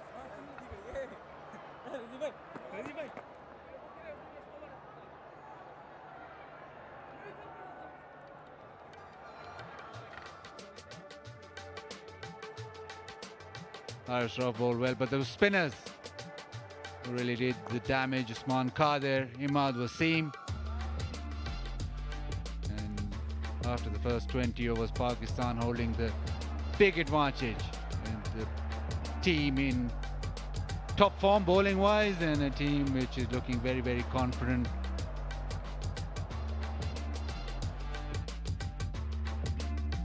I think Baba got 31, Tripano 28, but Pakistan's bowling just kept on getting wickets throughout.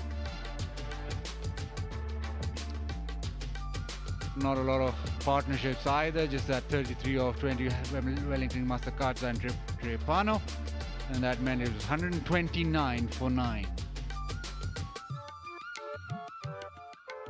Well, the bowlers all looked good. Hasnain with 1, Rauf with 1, Imad Wasim with 2, but the star of the show, Usman Kadir, 4 overs, 4 for 13.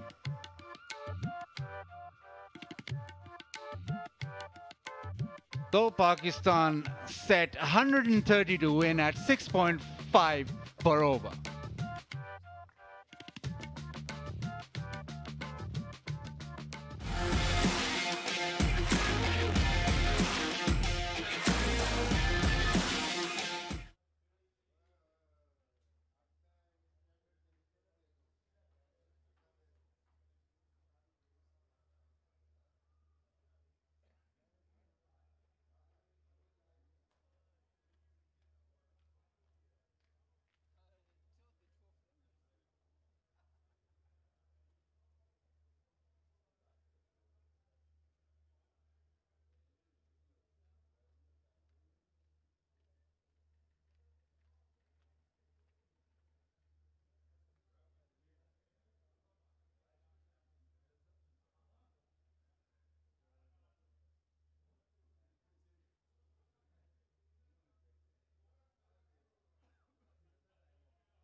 We're delighted to be partnering with the National Emergency Operations Centre of the Pakistan Polio Eradication Programme.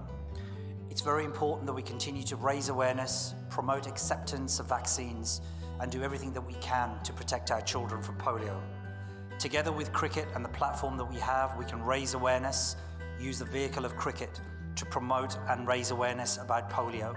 Our players are national ambassadors and have a voice. It's important we use that voice and we work together to eradicate polio.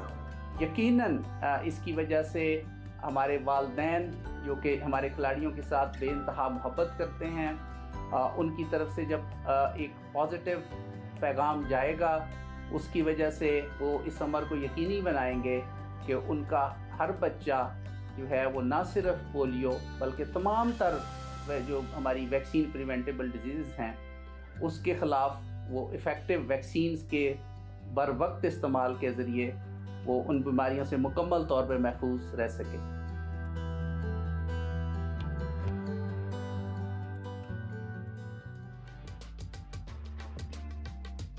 Pakistan Cricket Board is joining hands with Pakistan Polio Eradication Program for a polio-free Pakistan. Pakistani cricketers will promote the acceptance of the vaccine through campaigns organized during the event.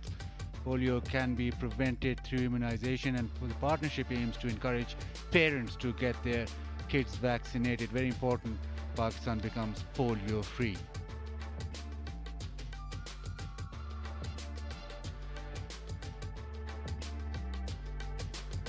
Well, back here is falling like crows were wickets for Zimbabwe, and only Chibaba with 31, Tiripana 28, but 129 for 9 of the 20 just seems not good enough.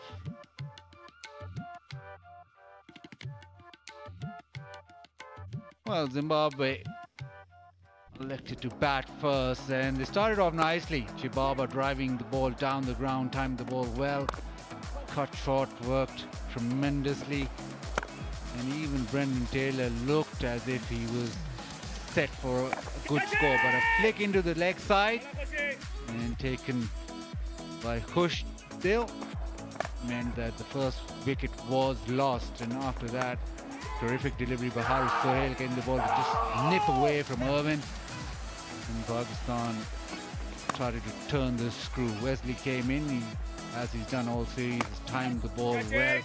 Chibaba got one over the fence, and it was all about Usman Qadir. Once the spinners came on, it was game over for Zimbabwe. Imad Wasim and Usman Qadir tightening the screws on Zimbabwe, making them play those odd shots which were not needed. A couple of good hits along the way, but it was mostly Usman Qadir, Rizwan being very quick behind the stumps, and Usman Qadir making it memorable for him. A good captaincy by Babar Azam, taking a good catch, and Usman Qadir coming into action. Another great catch by Mohammad Rizwan down the leg side. Zimbabwe then rallied. Wellington Massakarsa got a few hits down the ground, a lovely little clip to the leg side. It was a good partnership off the innings. Another scene with a catch at the fence. So it was all too good from Pakistan. The bowling unit really did wonders. Fielding was good too, this one.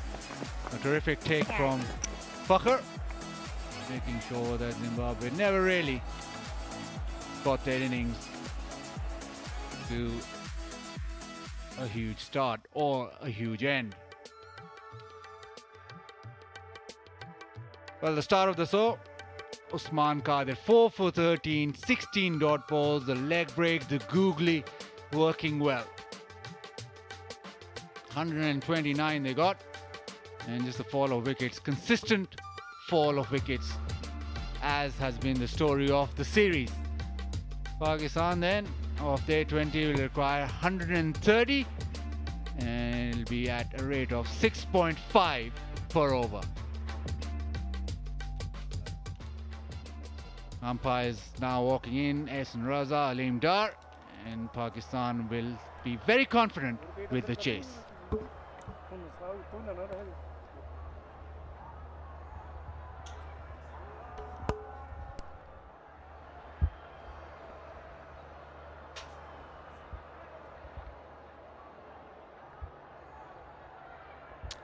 Zimbabwean outfit. Just getting ready to come out and try and defend the 129 that they put on the board. Blessing Zarabani, they'll look to him to try and get some early breakthroughs. He's been good with the ball for Zimbabwe in particular from that third one-day international, where his heroics got them across the line. They're going to have any chance of winning this game. He's got a crucial part to play himself.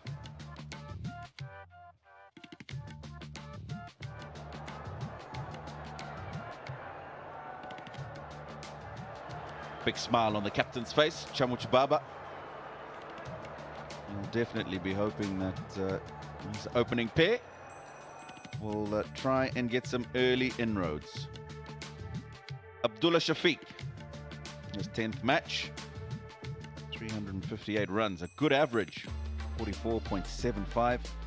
Anything above 30 in T20 cricket is good. Strike rate of 133 and a best of 100 and 2 not out. What it doesn't say on that card is that he's only 20 years old. It's massive talent. Let's see whether he can translate that talent into international arena, international cricket. Fakhar Zaman needs a good outing. Nothing wrong with his numbers. Average can improve a little bit, but strike rate is pretty acceptable. 450s for him.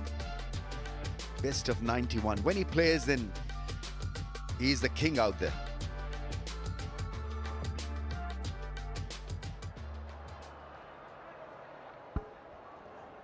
Yeah, we've not seen the Fakhar Zaman that we've been accustomed to over the years. He himself in Pakistan, the team, will be hoping that he can get himself back in the runs.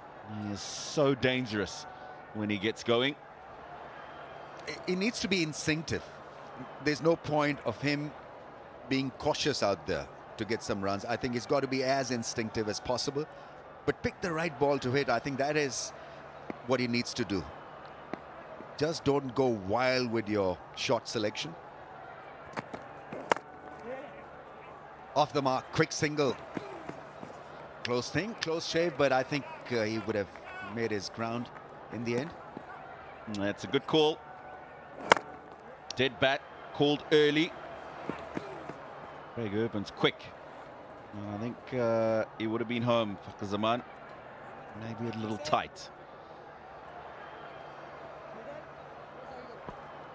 Blessing Muzrabani is tall. He'll get the ball to bounce as well. There's a slip in place.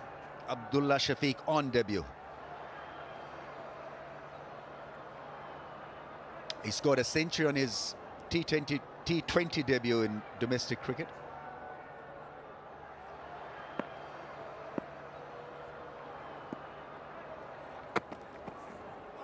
Oh, almost a feather edge there. Extra bit of zip and bounce. And that's the bounce that you're talking about. He's got it all throughout the series, and that has taken off. Well played by Abdullah. Pulled the hands away. It's important that he doesn't go too low against Muzrabani.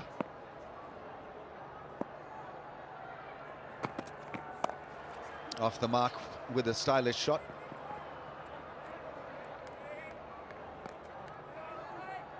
Tino, if I go a little overboard with my liking of this fellow, please excuse me, because I'm a great, huge fan of his talent. Got the cap from Abdul Hafiz. Mohammad Hafiz. Abdul Hafiz Kada was our first captain, actually, in the early 50s.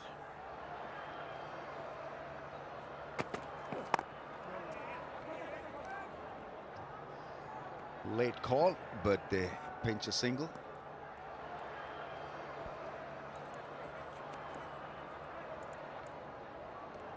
Good awareness from Fakhar Zaman.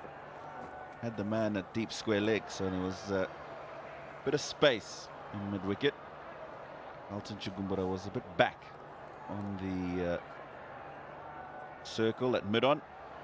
Realised that and took quick single. 4 men in the covers for the right-hander. Stylishly played. That's his first 4. Busy at the crease, stylishly done. A lot to look forward to this 20-year-old talent. 7 without a wicket.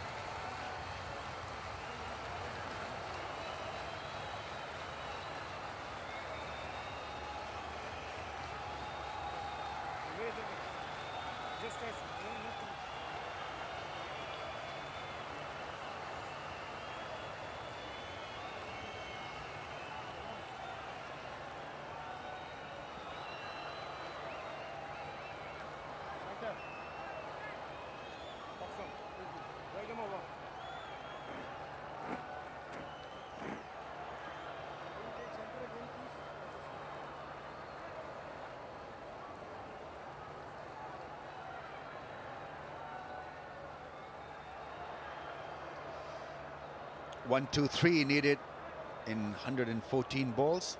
Tripano is bowling from the media end.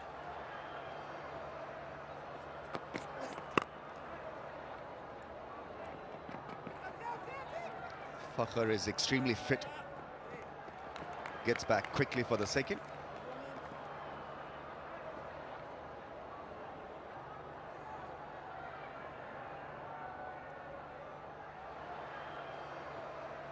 Not quite as light and nimble on his feet as he was, ELTON CHIGUMBURA, when he started. It's been 16 years of long service for Zimbabwe cricket.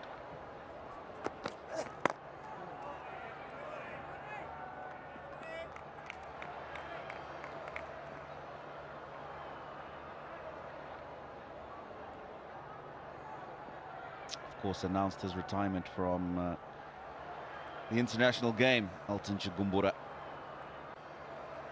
at the beginning of this T20 series.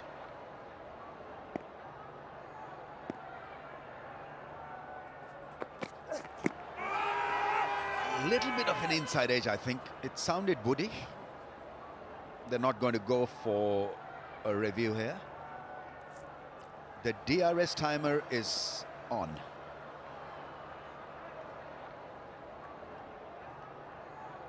So what are the options for a retired Zimbabwean cricketer then, Tina? Do they have options to go back and work in a cricket environment? I think Zimbabwe cricket is trying to get many former cricketers as involved as possible. Hamilton Masakadza, upon retirement, was given the role of director of cricket. That was in September of last year. He's been on tour with the boys, and I think ELTON may be interested in getting himself into some coaching. We've heard him talk about that, and at the interview that I had with him a couple of days ago, he also mentioned wanting to give back to Zimbabwe cricket.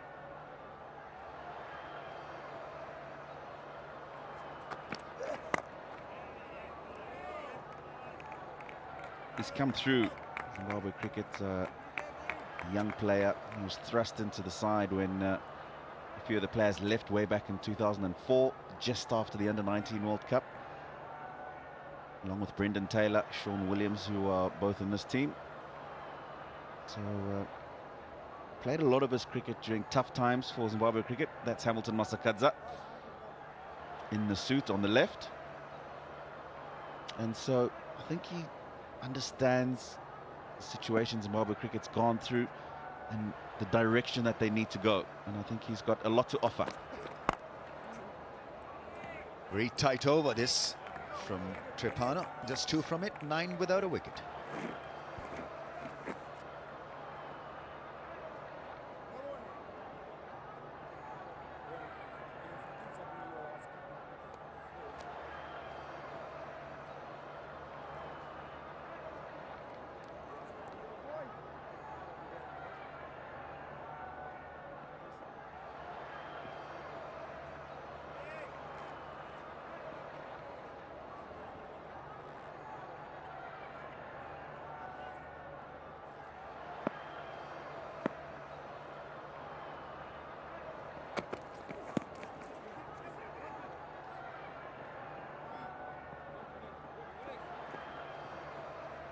He's been good so far. Muzrabani, a little bit of pace. Getting the ball to bounce as well. 2 dismissals of Fakhr against Muzrabani. Trying to hit the length ball, and because of the extra bounce that he gets because of his height, not able to control those 2 shots. Fakhr hit the splice of the blade and ended up to be soft dismissals. No, he's definitely been one who's extracted a lot of bounce. Zarabani, you'll remember when he dismissed the captain in the last ODI, extra bounce again, right at the back end of the innings. 3 matches in this series, 4 wickets, average of 16, best of 2 for 26. And what I've liked about him, Ramiz, is that he's getting himself in the wickets every single game.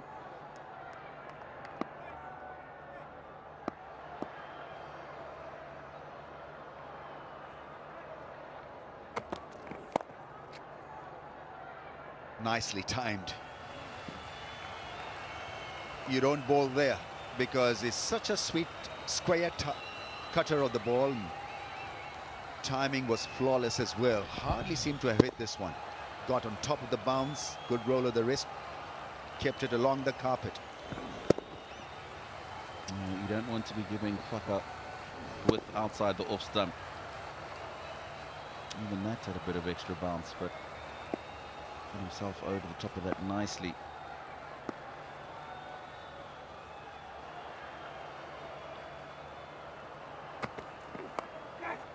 And dropped. Chababa, captain. That wasn't a toughie. That really should have been accepted. Yeah, we know Fakhr struggles in that area, especially when the ball is new. That extra bounce we're talking about across the left-hander from Zarabani. Healthy edge. And Chamuchi Baba really should have taken that. Got himself into an excellent third slip position. Yeah, cry of anguish, disappointment, frustration.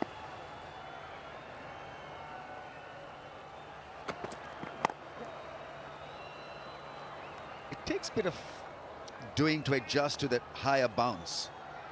All he has to do is to just work that hard length, and it's difficult to get away. Doesn't need a lot of variations, but he needs support from the fieldsman.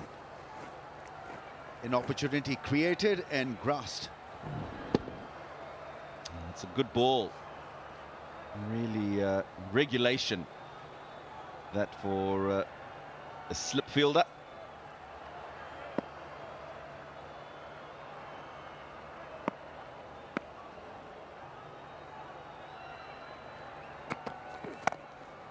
Nicely played. Good straight bat. 15 without a wicket, Pakistan.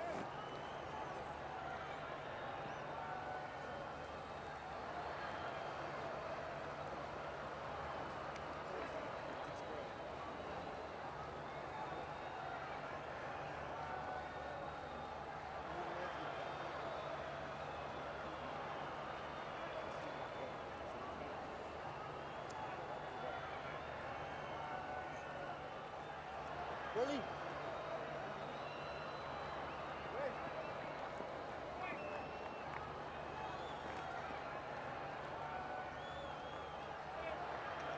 Right arm over.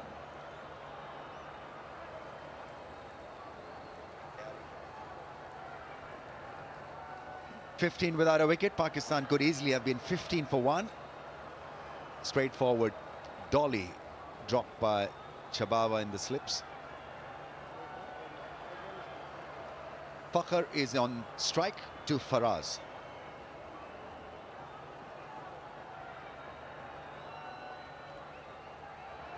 Born in Saudi, not Fakhr, but Faraz.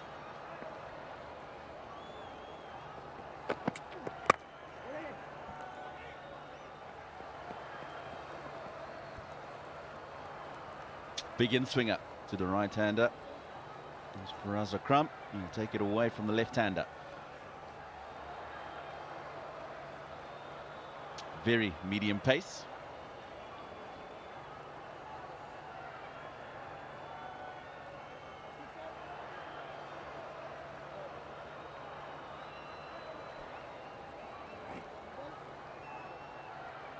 pretty tall. So if you're medium paced, I think that the next best thing that can work for you is your height, and so he's got the height.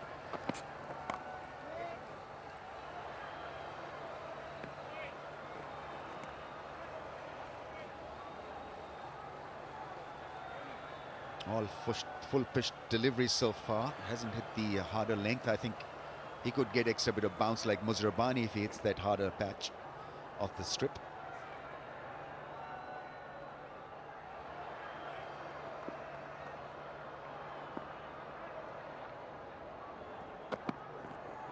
Ah, lovely shape.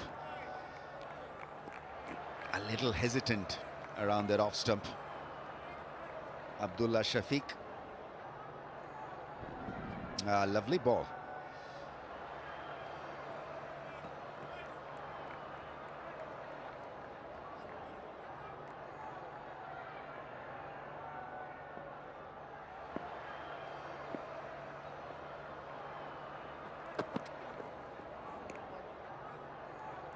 Missing his radar by a long way.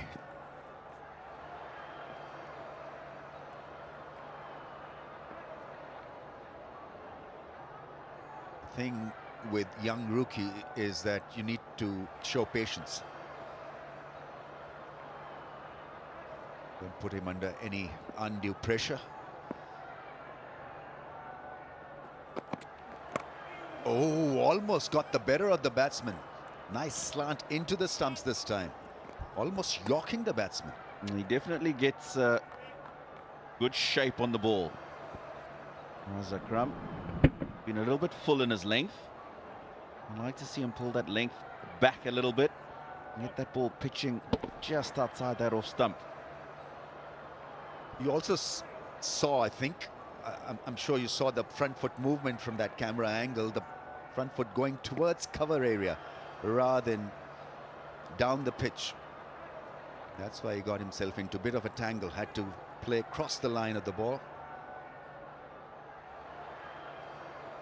All because he got that ball to slant back pretty late.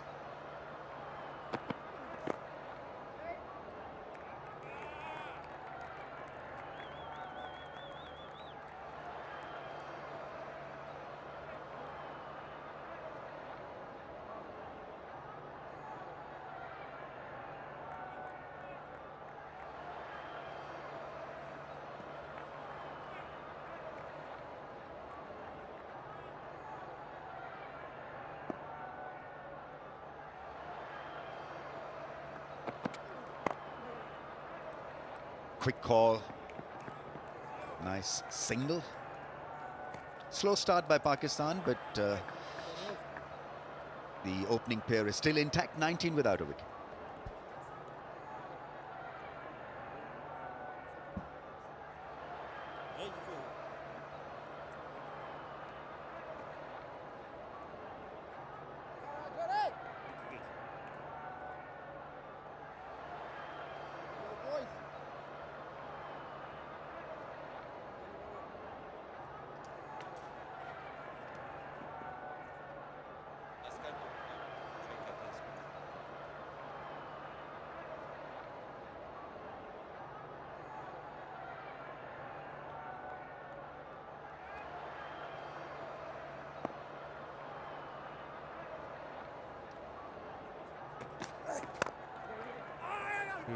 Fakhr just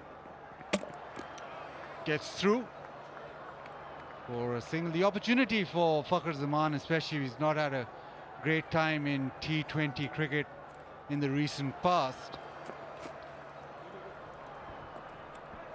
The last 2 years, Fakhr Zaman has averaged just 9.25. So an opportunity at a personal level where Fakhr can get some runs and get some confidence going, and also just make sure that he repays that faith given to the commentators.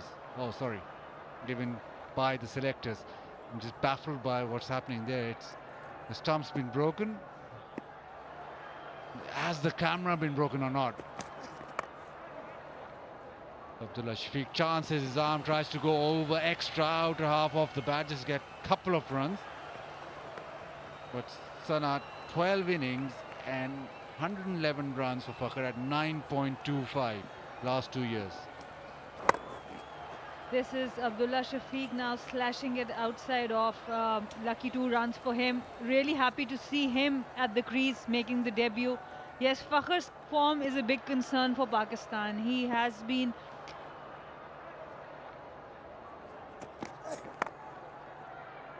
been a very aggressive opener for Pakistan, but in the last 2 years his form has gone down and something has not clicked. He has not had that confidence back. And with Babar Azam, no real opener has stood out. They've tried a few, Imam ul Haq, Ahmed Shahzad, just the 1 game each.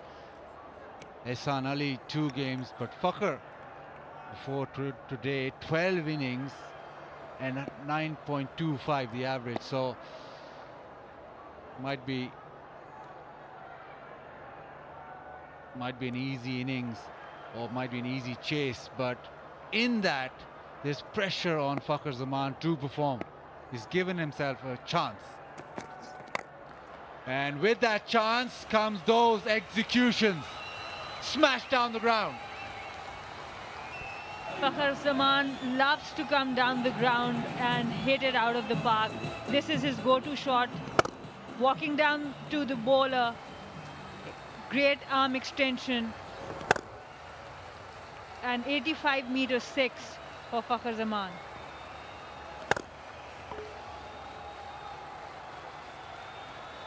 And with Trepano, just medium pace, medium fast, it'll suit Fakhr. And pressure back on him, he'll try and do different stuff. But we've seen in the previous games, Muzrabani getting that extra bounce, which Fakhr's found troublesome. But now with Trepano, he can sort of use his feet, he can sort of extend his arms much more freely. He loves to come down the wicket and then play that big shot. He sometimes gets stuck on the crease with express pace. We saw it in the national T20s also, and with the first T20s against Zimbabwe, that express pace is troubling Fakhr Zaman. But on the other hand, Abdullah Shafiq looked very comfortable against pace bowling.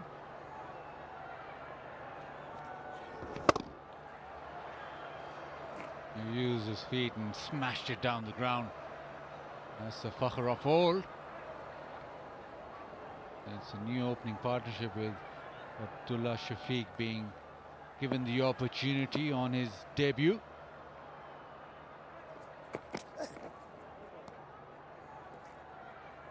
Down the leg side, Abdullah Shafiq with that innings in national T20 got 100. It was a really classy innings.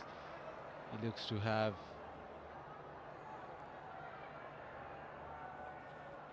he's got a century on first class debut, got a century in T20 cricket as well, and looks like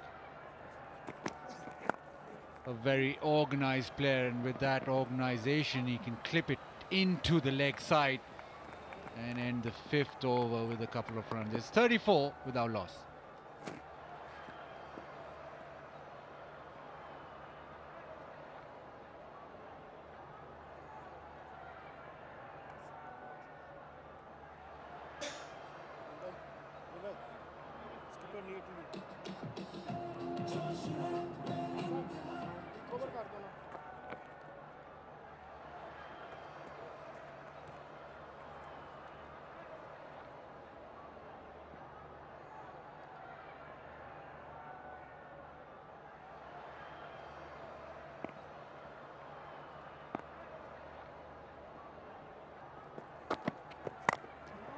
Juicy full toss, Fakhr misses out. The last over of the power play. Zimbabwe now, I think they're also looking at their personal performance. For us in his first game, he'll be looking to get a wicket or two. Started off well in that first over.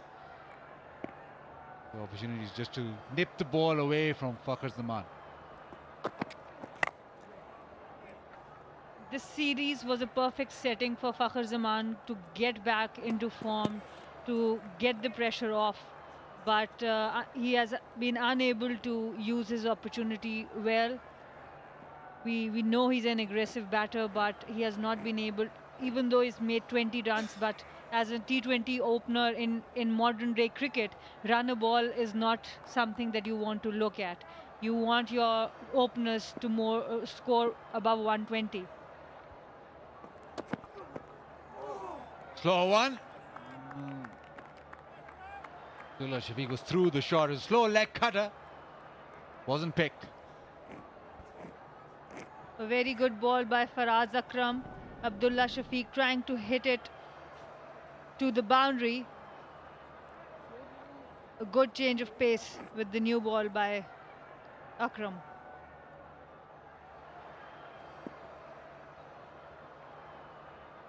Changing the field. Long on, being put in place. Fine leg in the circle. Third man also in the circle.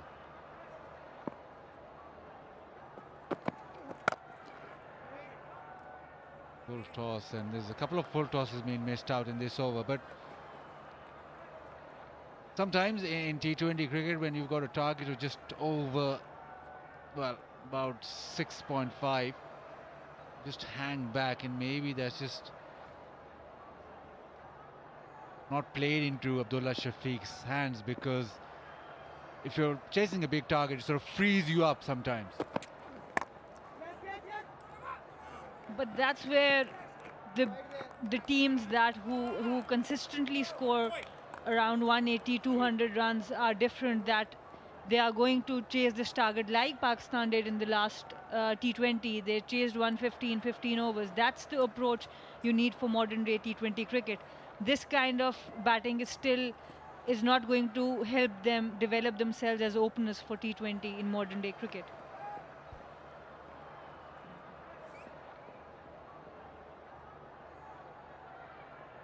Last ball of the power play. Focus come down the track to the seamers. Mozrabani obviously getting a lot more bounce, so he stayed in his crease. Power play done. Pakistan going at sixes. It's 36 without loss.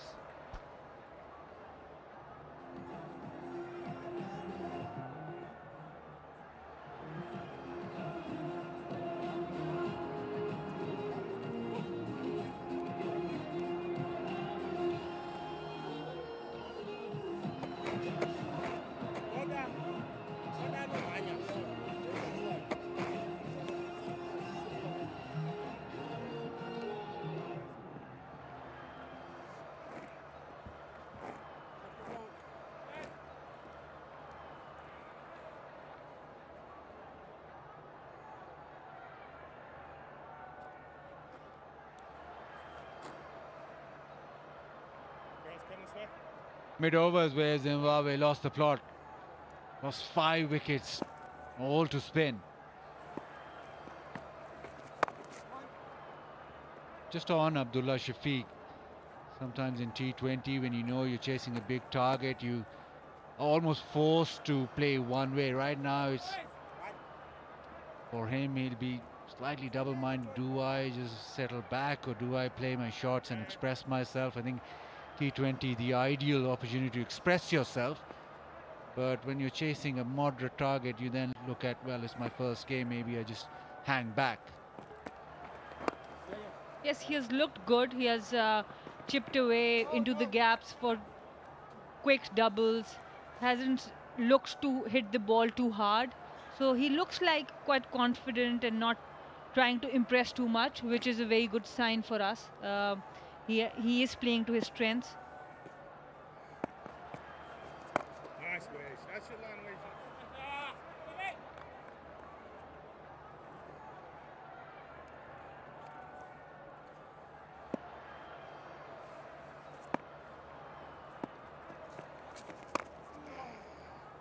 Trying to go over extra cover. That is his strength.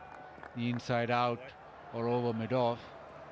Wellington Masakadza is quite a canny left arm spinner. Doesn't turn it much, but varies his length quite a lot.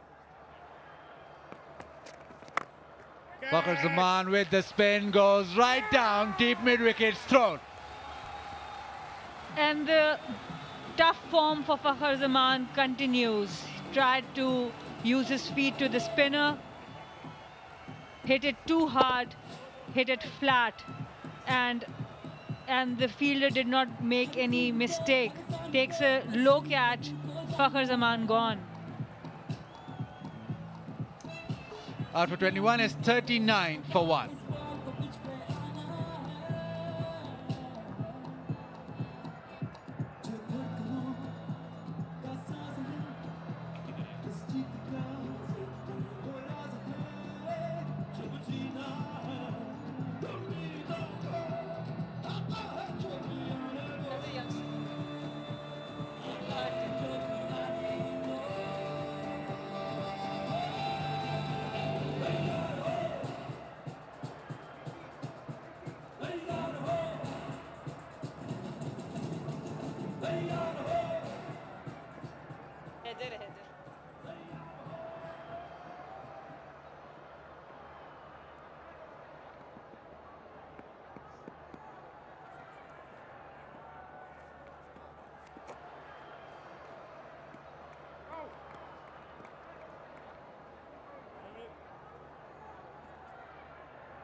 Heather Ali walks in. He's had a great start to his T20 career, averaging 63, but he strikes the ball so well that straight away people are expecting massive things from him in terms of T20 cricket. Wellington Masakadza, well, his 13th game and being able to pick up a wicket in his first over. 7 gone is 40 for 1.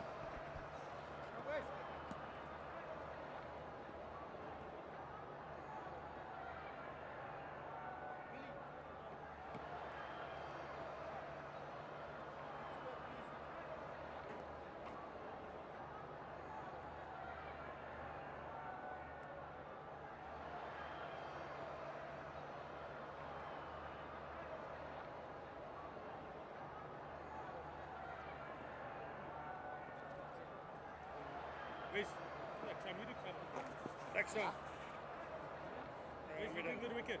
Right him round.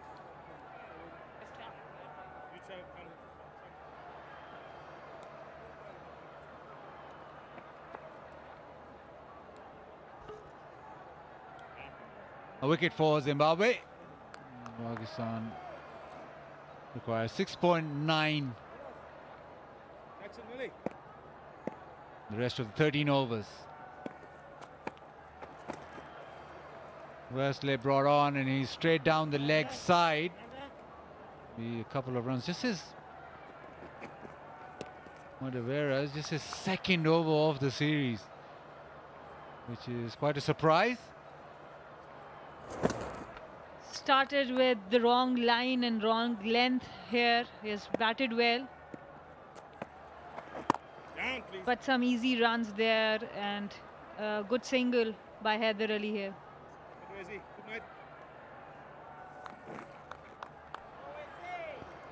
Fakhar Zaman trying to muscle this to the leg side, got too close to it, didn't get the elevation.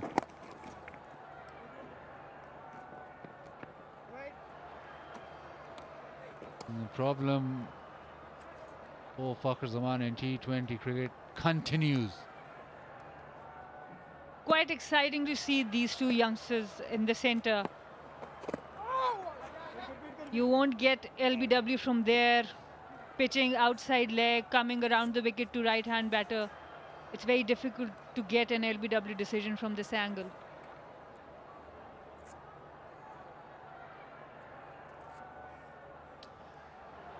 Did you like bowling from this angle when you delivered your off spinners? You also had that leg spinner, but would you go around the wicket to right-handers? It would depend on the kind of batter that's facing. If they are not really good on the offside, sometimes putting another fielder from leg side to offside, and with a 5-4 field, you can take the ball away from them. So it all depends on the kind of strategies you are making and the strength and weakness of the batter. But for an LBW, this is a difficult angle. Nicely done. CHIGUMBURA stops the ball going away to the fence. It's 8 gone, 45 for 1.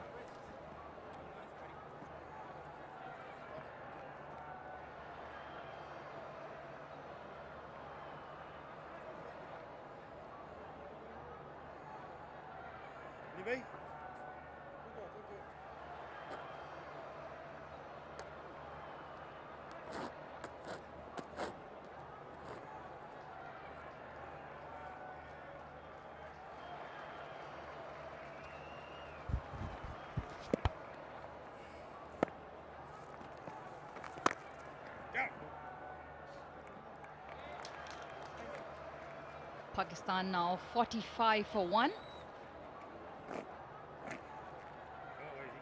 The two youngsters in the Pakistan squad, Abdullah Shafiq and Haider Ali, what an opportunity for them.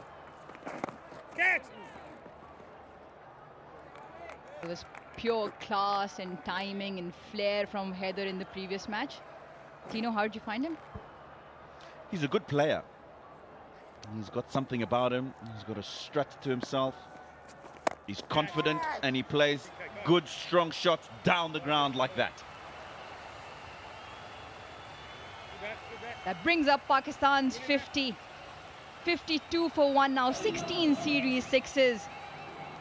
Haider Ali not afraid to use his feet down the ground, favoring that side. He likes hitting straight.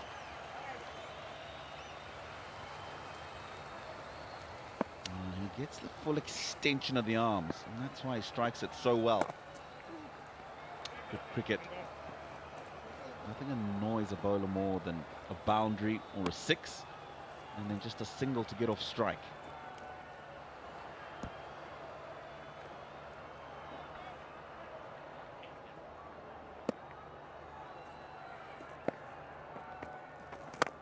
Here he goes again. Has he got a hold of that? And yes, he has. Another big hit, and this time from Haider. Both the youngsters feeding off each other's energy. That's a good strike. Wellington Masakata doesn't get much turn on the ball. He's one of those spinners that bowl quite flat, and he'll do that especially in T20 cricket. That one was just sliding into the arc, wasn't it? Took advantage of that. Haider Ali.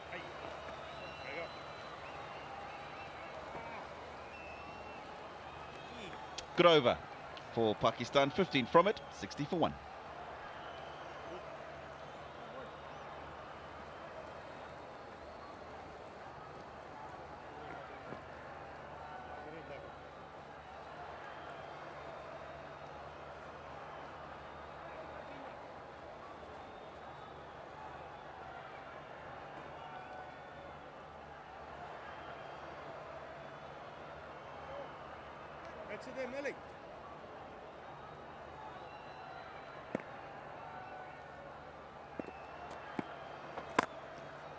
There's another one, and it's even bigger. What a glorious shot from Haider Ali. Beautifully timed. No, I think this has cleared 80 meters. Mostly when they were around the wicket, and again straight into the arc of Haider Ali. And there's a good strike, 85 meters in the distance. And he's getting a move on with things here, Al Rouge. A prime example of talent meeting opportunity, this young man is. He's been spoken about a lot, came up the under-19s and then impressed in the PSL.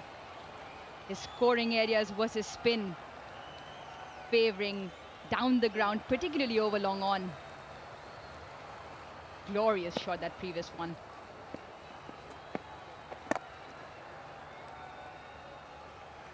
Some of these youngsters making very strong case for Pakistan, especially in T20 cricket. Usman Qadir, of course, has had a wonderful T20 series, in Haider Ali as well.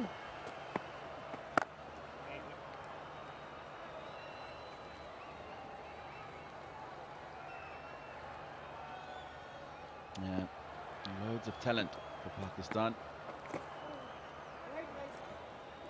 Whether it be bench strength in the bowling, which we've seen throughout the series. One-day series, Musa Khan coming in. Rauf there from the beginning.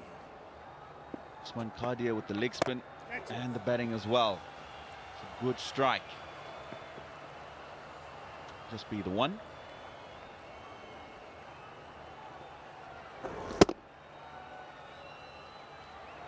Had a good national T20 tournament at Abdullah Shafiq.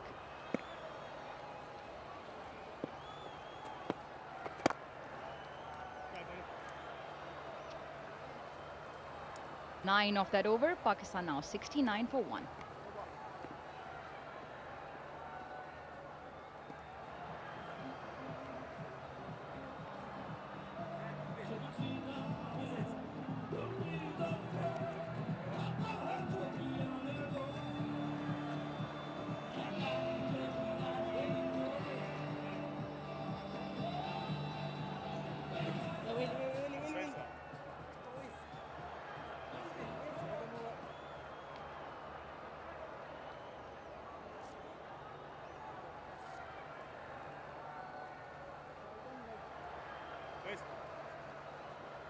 Just 61 needed from the last 10 overs for Pakistan.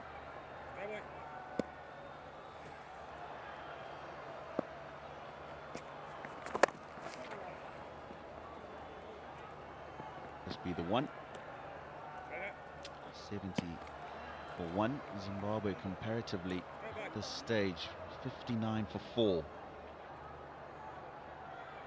That has been their Achilles heel throughout this T20 series, losing wickets at just the wrong time. Too short here from Ryan Burl. He has protection, but will be comfortable. 2 runs there. Craig Irwin there at the boundary.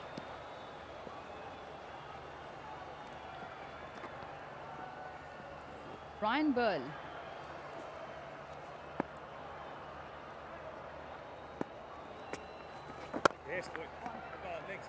I mean, if Zimbabwe have to, well, get close to victory here, they'll have to, Ryan Burl will have to probably put a performance even one better than Usman Khadir. And the thing about Ryan Burl is he's not really a wicket-taking bowler. You can see even domestically he hasn't bowled a lot for his franchise, the Eagles. The man that they will go to, and he will fill in a couple of overs here and there. Not one that you'll expect to strike and take wickets for you.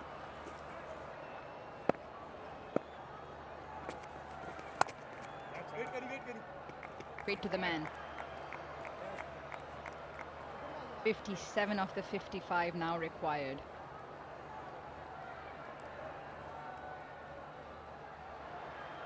There's got 22 now, 15 deliveries. Oh, too short. Only be the single, 11 gone, 74 for 1.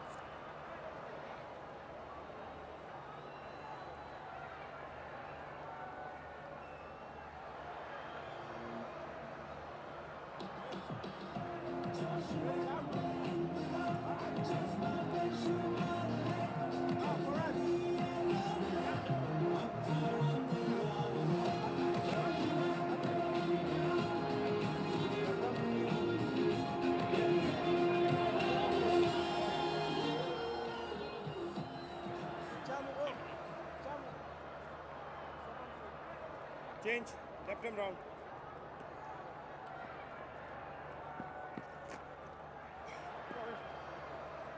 Final game in the J Presents Dawn Foods Cup.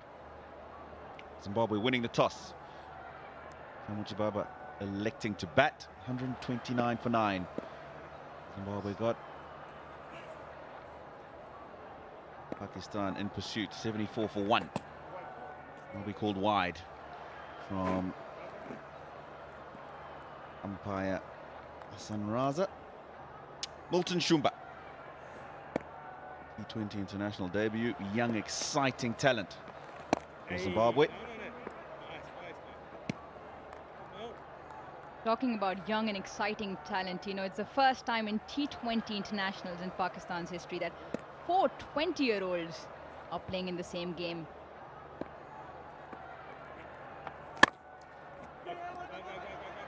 Good shot there, will pierce the fielders.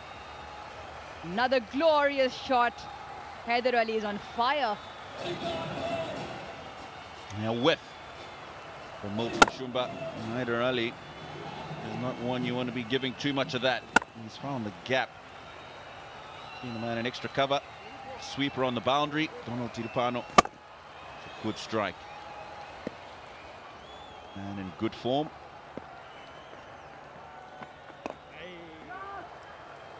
The two 20-year-olds on screen batting for Pakistan right now. Haider Ali and Abdullah Shafiq and Musa and Hasnain. What amazing talent Babar has.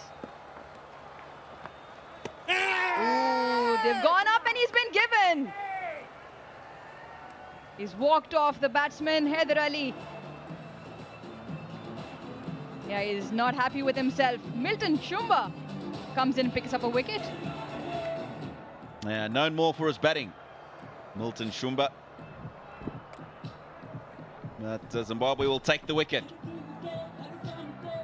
He's held that back a little bit, and that's why Haider Ali has had to try and delay his stroke and wait for the ball to come to him. He's thoroughly disappointed in himself, but he batted well. 27 from just 20 balls. Pakistan 79 for 2.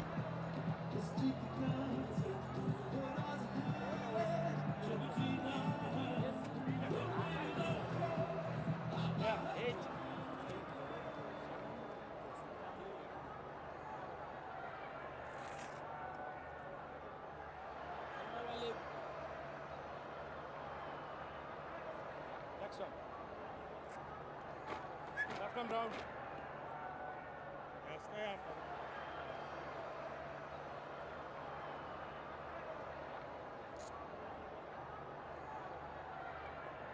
Wait.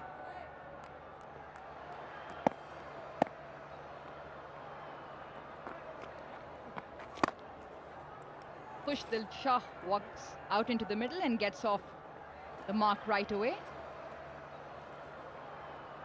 And that's why he's here. Held back a little bit. A fine tickle to Brendan Taylor. Confirmation there of the edge. He played a good knock, Haider Ali. Catch! Up in the air. Just over the inner ring. Would have been a close call, but a fine boundary here from Abdullah Shafiq. 12 gone, Pakistan 84 for 2.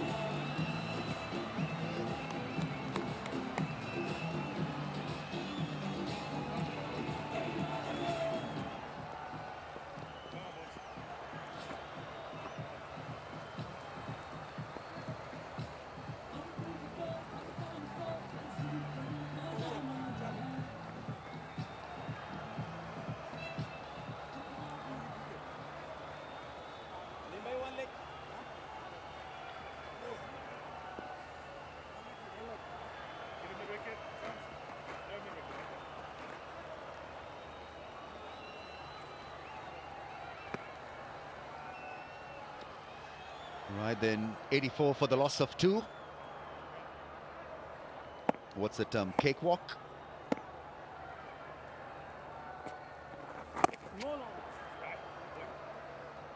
I've got Sanamir here with me. We were discussing, talking about how gracious Babar Azam has been. This is off the air.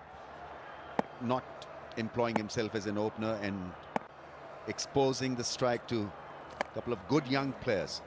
That's into the gap. It's a fast outfield 4. It didn't go where Khushdil Shah would have liked it to go. He was targeting the cow corner and long on region, but still good impact for him, and the ball goes into the boundary. Great value for shot on Pindi Stadium. 4 runs. He's a heavyweight through the leg side. All he has to do is to now improve his offside hitting as well, Khushdil. The more he'll play, the better he'll get. It's simple as that. Absolutely.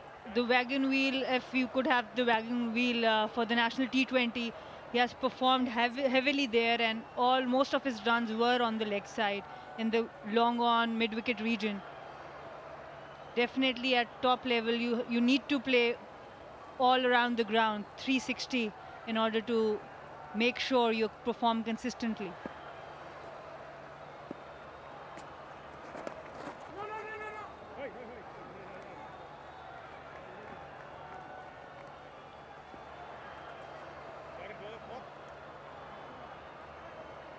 It's a bit hazy this evening. Partly, I think, because of smog, because of winters. It's well bowled. A little bit of spin from the leg spinner. Good decision there by PCB for moving the matches to Islamabad and Karachi instead of Lahore, because we have seen over the years that smog has played a huge role.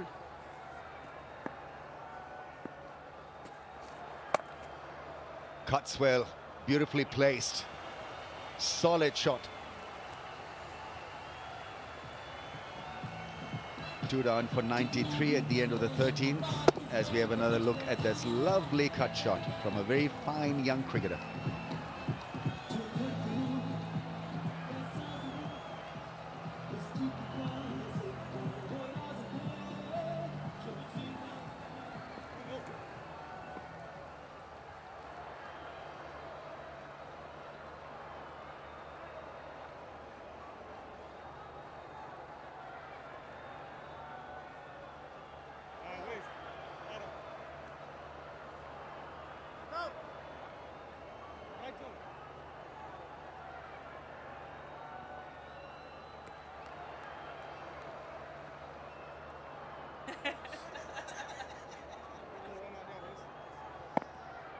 The charge is on Pakistan.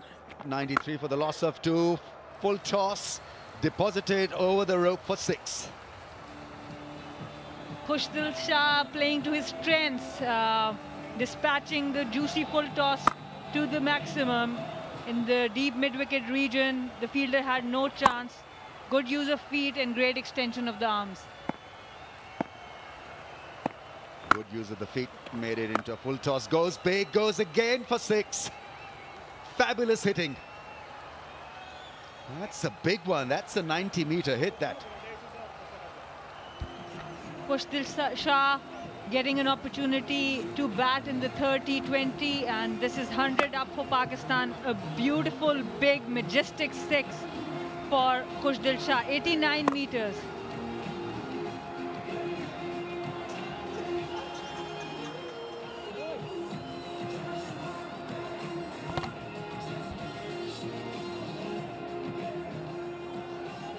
There's been a marked difference in his body language and approach. Khushdil, when he played his first game, looked just a little bit nervous, which is natural, to where he is now. There's been a sea change in his approach, and 2 glorious 6s of the first 2 balls.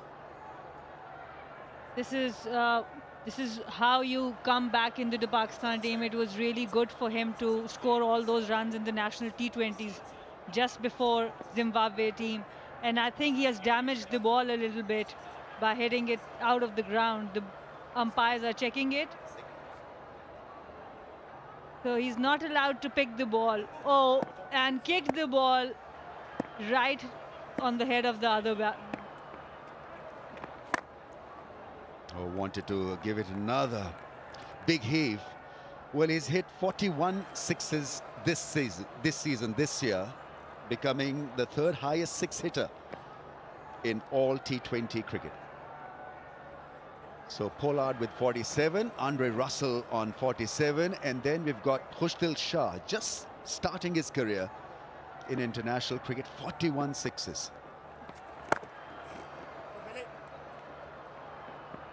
Good single here, and both these youngsters now making the partnership look very easy, and the target becoming easier with every passing ball. For a change, Mazhar providing us with good positive stats.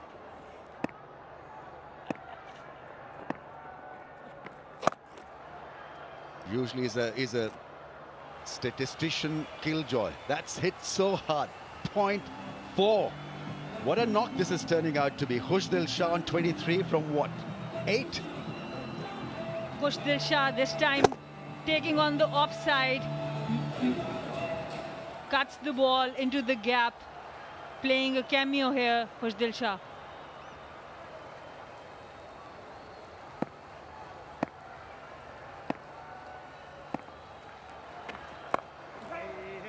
Now is the call. And so a dot to end the over. 1-1 for 2.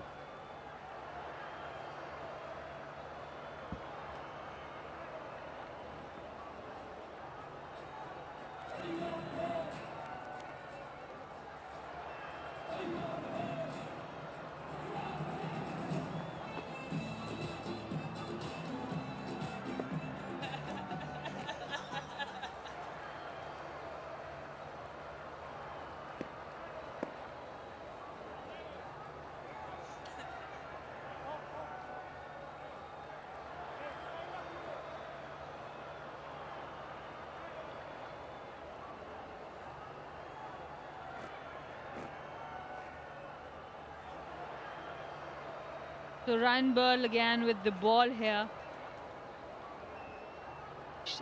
Abdullah Shafiq looking very comfortable now.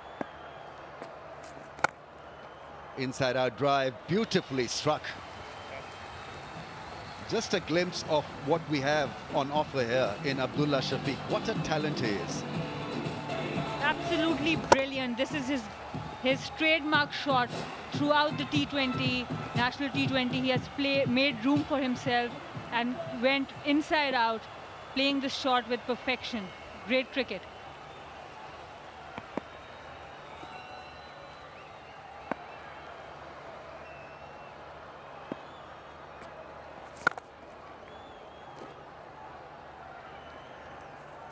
Great thing about his batting, Sana, is that he can be conventional. So good to look at when he's playing conventional shots, and when he improvises, there's a lot of class and grace. He doesn't seem to muscle the ball all the time. It's about caressing the ball and finding the gaps. So graceful and elegant in his style and execution. It is great to have this kind of talent at such a young age, and he doesn't get away. I mean, he keeps it simple. Hit a boundary, take a single, go to the other side. Will that find the fielder? Partly it does. That's well stopped, actually. MADHEVERE, WESLEY. Good stop. Extremely good stop, this. Khushdil Shah, on the other hand, heaving the ball, heaving it over mid-wicket, giving a chance to Zimbabwe, but it was not there to be grabbed.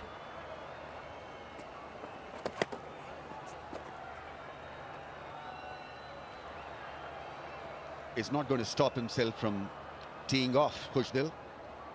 He's aiming that leg side mid-wicket fence. And that's a natural angle against a right-arm leg spinner. Maybe he's aiming for the hit the jackpot and earn 200 US. Jomo, 200 US.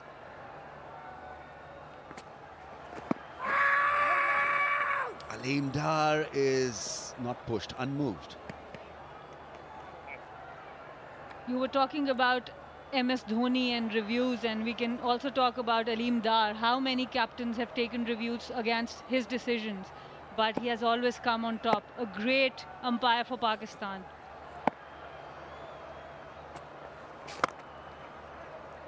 Oh, that is such a good shot.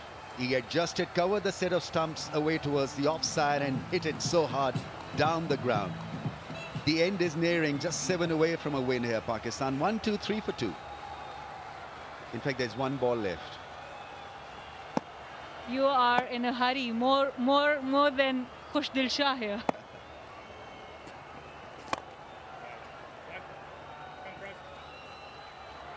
Desperate to do the presentation, actually. So 15 gone, 1, 2, 4 for 2.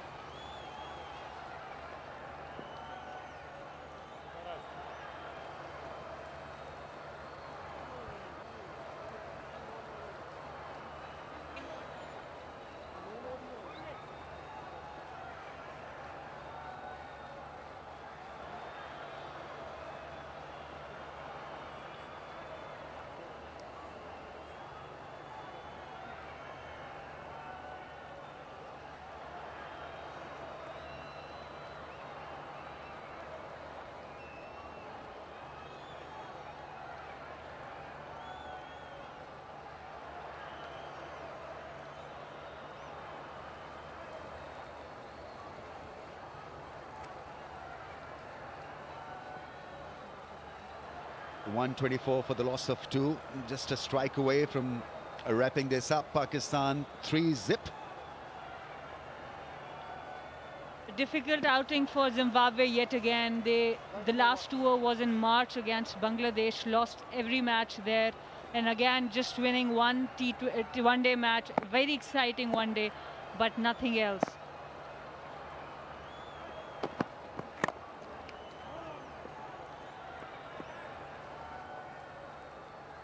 Akram has been quite lucky with all the full tosses. At least he has bowled 3 or 4 and none of them went for 4. If a batter hits this, it's $500 from service for the batter. Hit and win.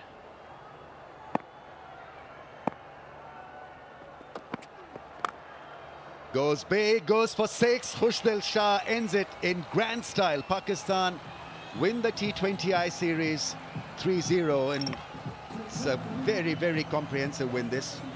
8 wickets. And good that it was built on the shoulders of young batsmen. Abdullah Shafiq on debut, 41 not out, and Khushdil Shah 36 not out of just 15 balls. Carnage. And Zimbabwe go back home, just winning 1 ODI and been put to the sword in the T20I series. This is the 14th consecutive win for Pakistan against Zimbabwe. And these are the winning runs from the bat of Khushdil Shah, who has been superb in the national T20s, was very convincing in this match also.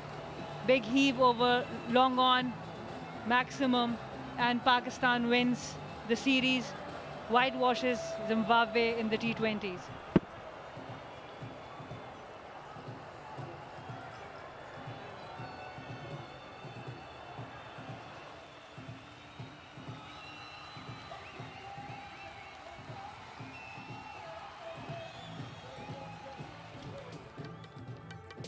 A convincing performance yet again. Pakistan too good, too powerful.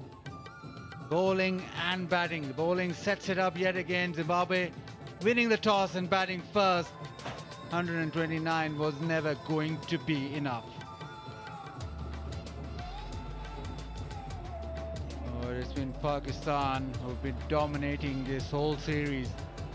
Babar Azam, Usman Qadir, the standouts with the fast bowling came to the fore. And Zimbabwe just didn't have enough in the tank. This man led from the front, and today there his boys have a hit. It's all built up because of that bowling unit, which now looks extremely strong. Harisrov, Hasnan provide pace, bounce, and then likes of Usman Qadir, Imad Wasim getting the ball to spin. Still Shadab did not feature in the series, but Zimbabwe, well, they won that great one-day game, but the T20s, well, it's not gone their way and they've not been at their competitive best.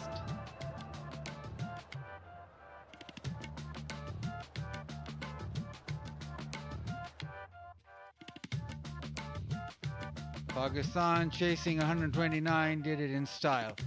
Fakhr got out for 21, Haider 27, Khushdil Shah with a few lusty hits, 36 of 15. Abdullah Shafiq 41 of 33, and Pakistan won with 4.4 overs to spare.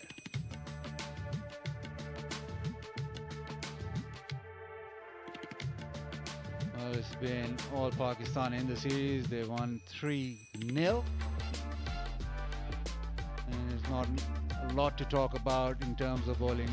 Wellington Masakatsa got a wicket, Shumba got a wicket, but it's all too easy for the Pakistani batsman who got to 130 with no massive problems. After Zimbabwe had won the toss, batted first, they got to 129. Courtesy Jibaba 31, Tiripano 28.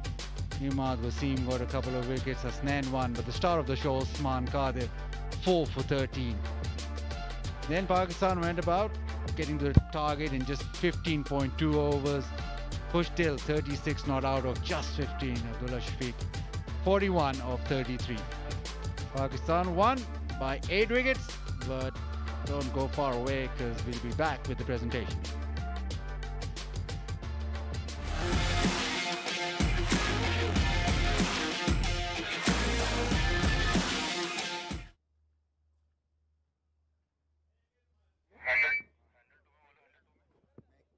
Handle 2, 1, 2, 3, 4, 5, 6.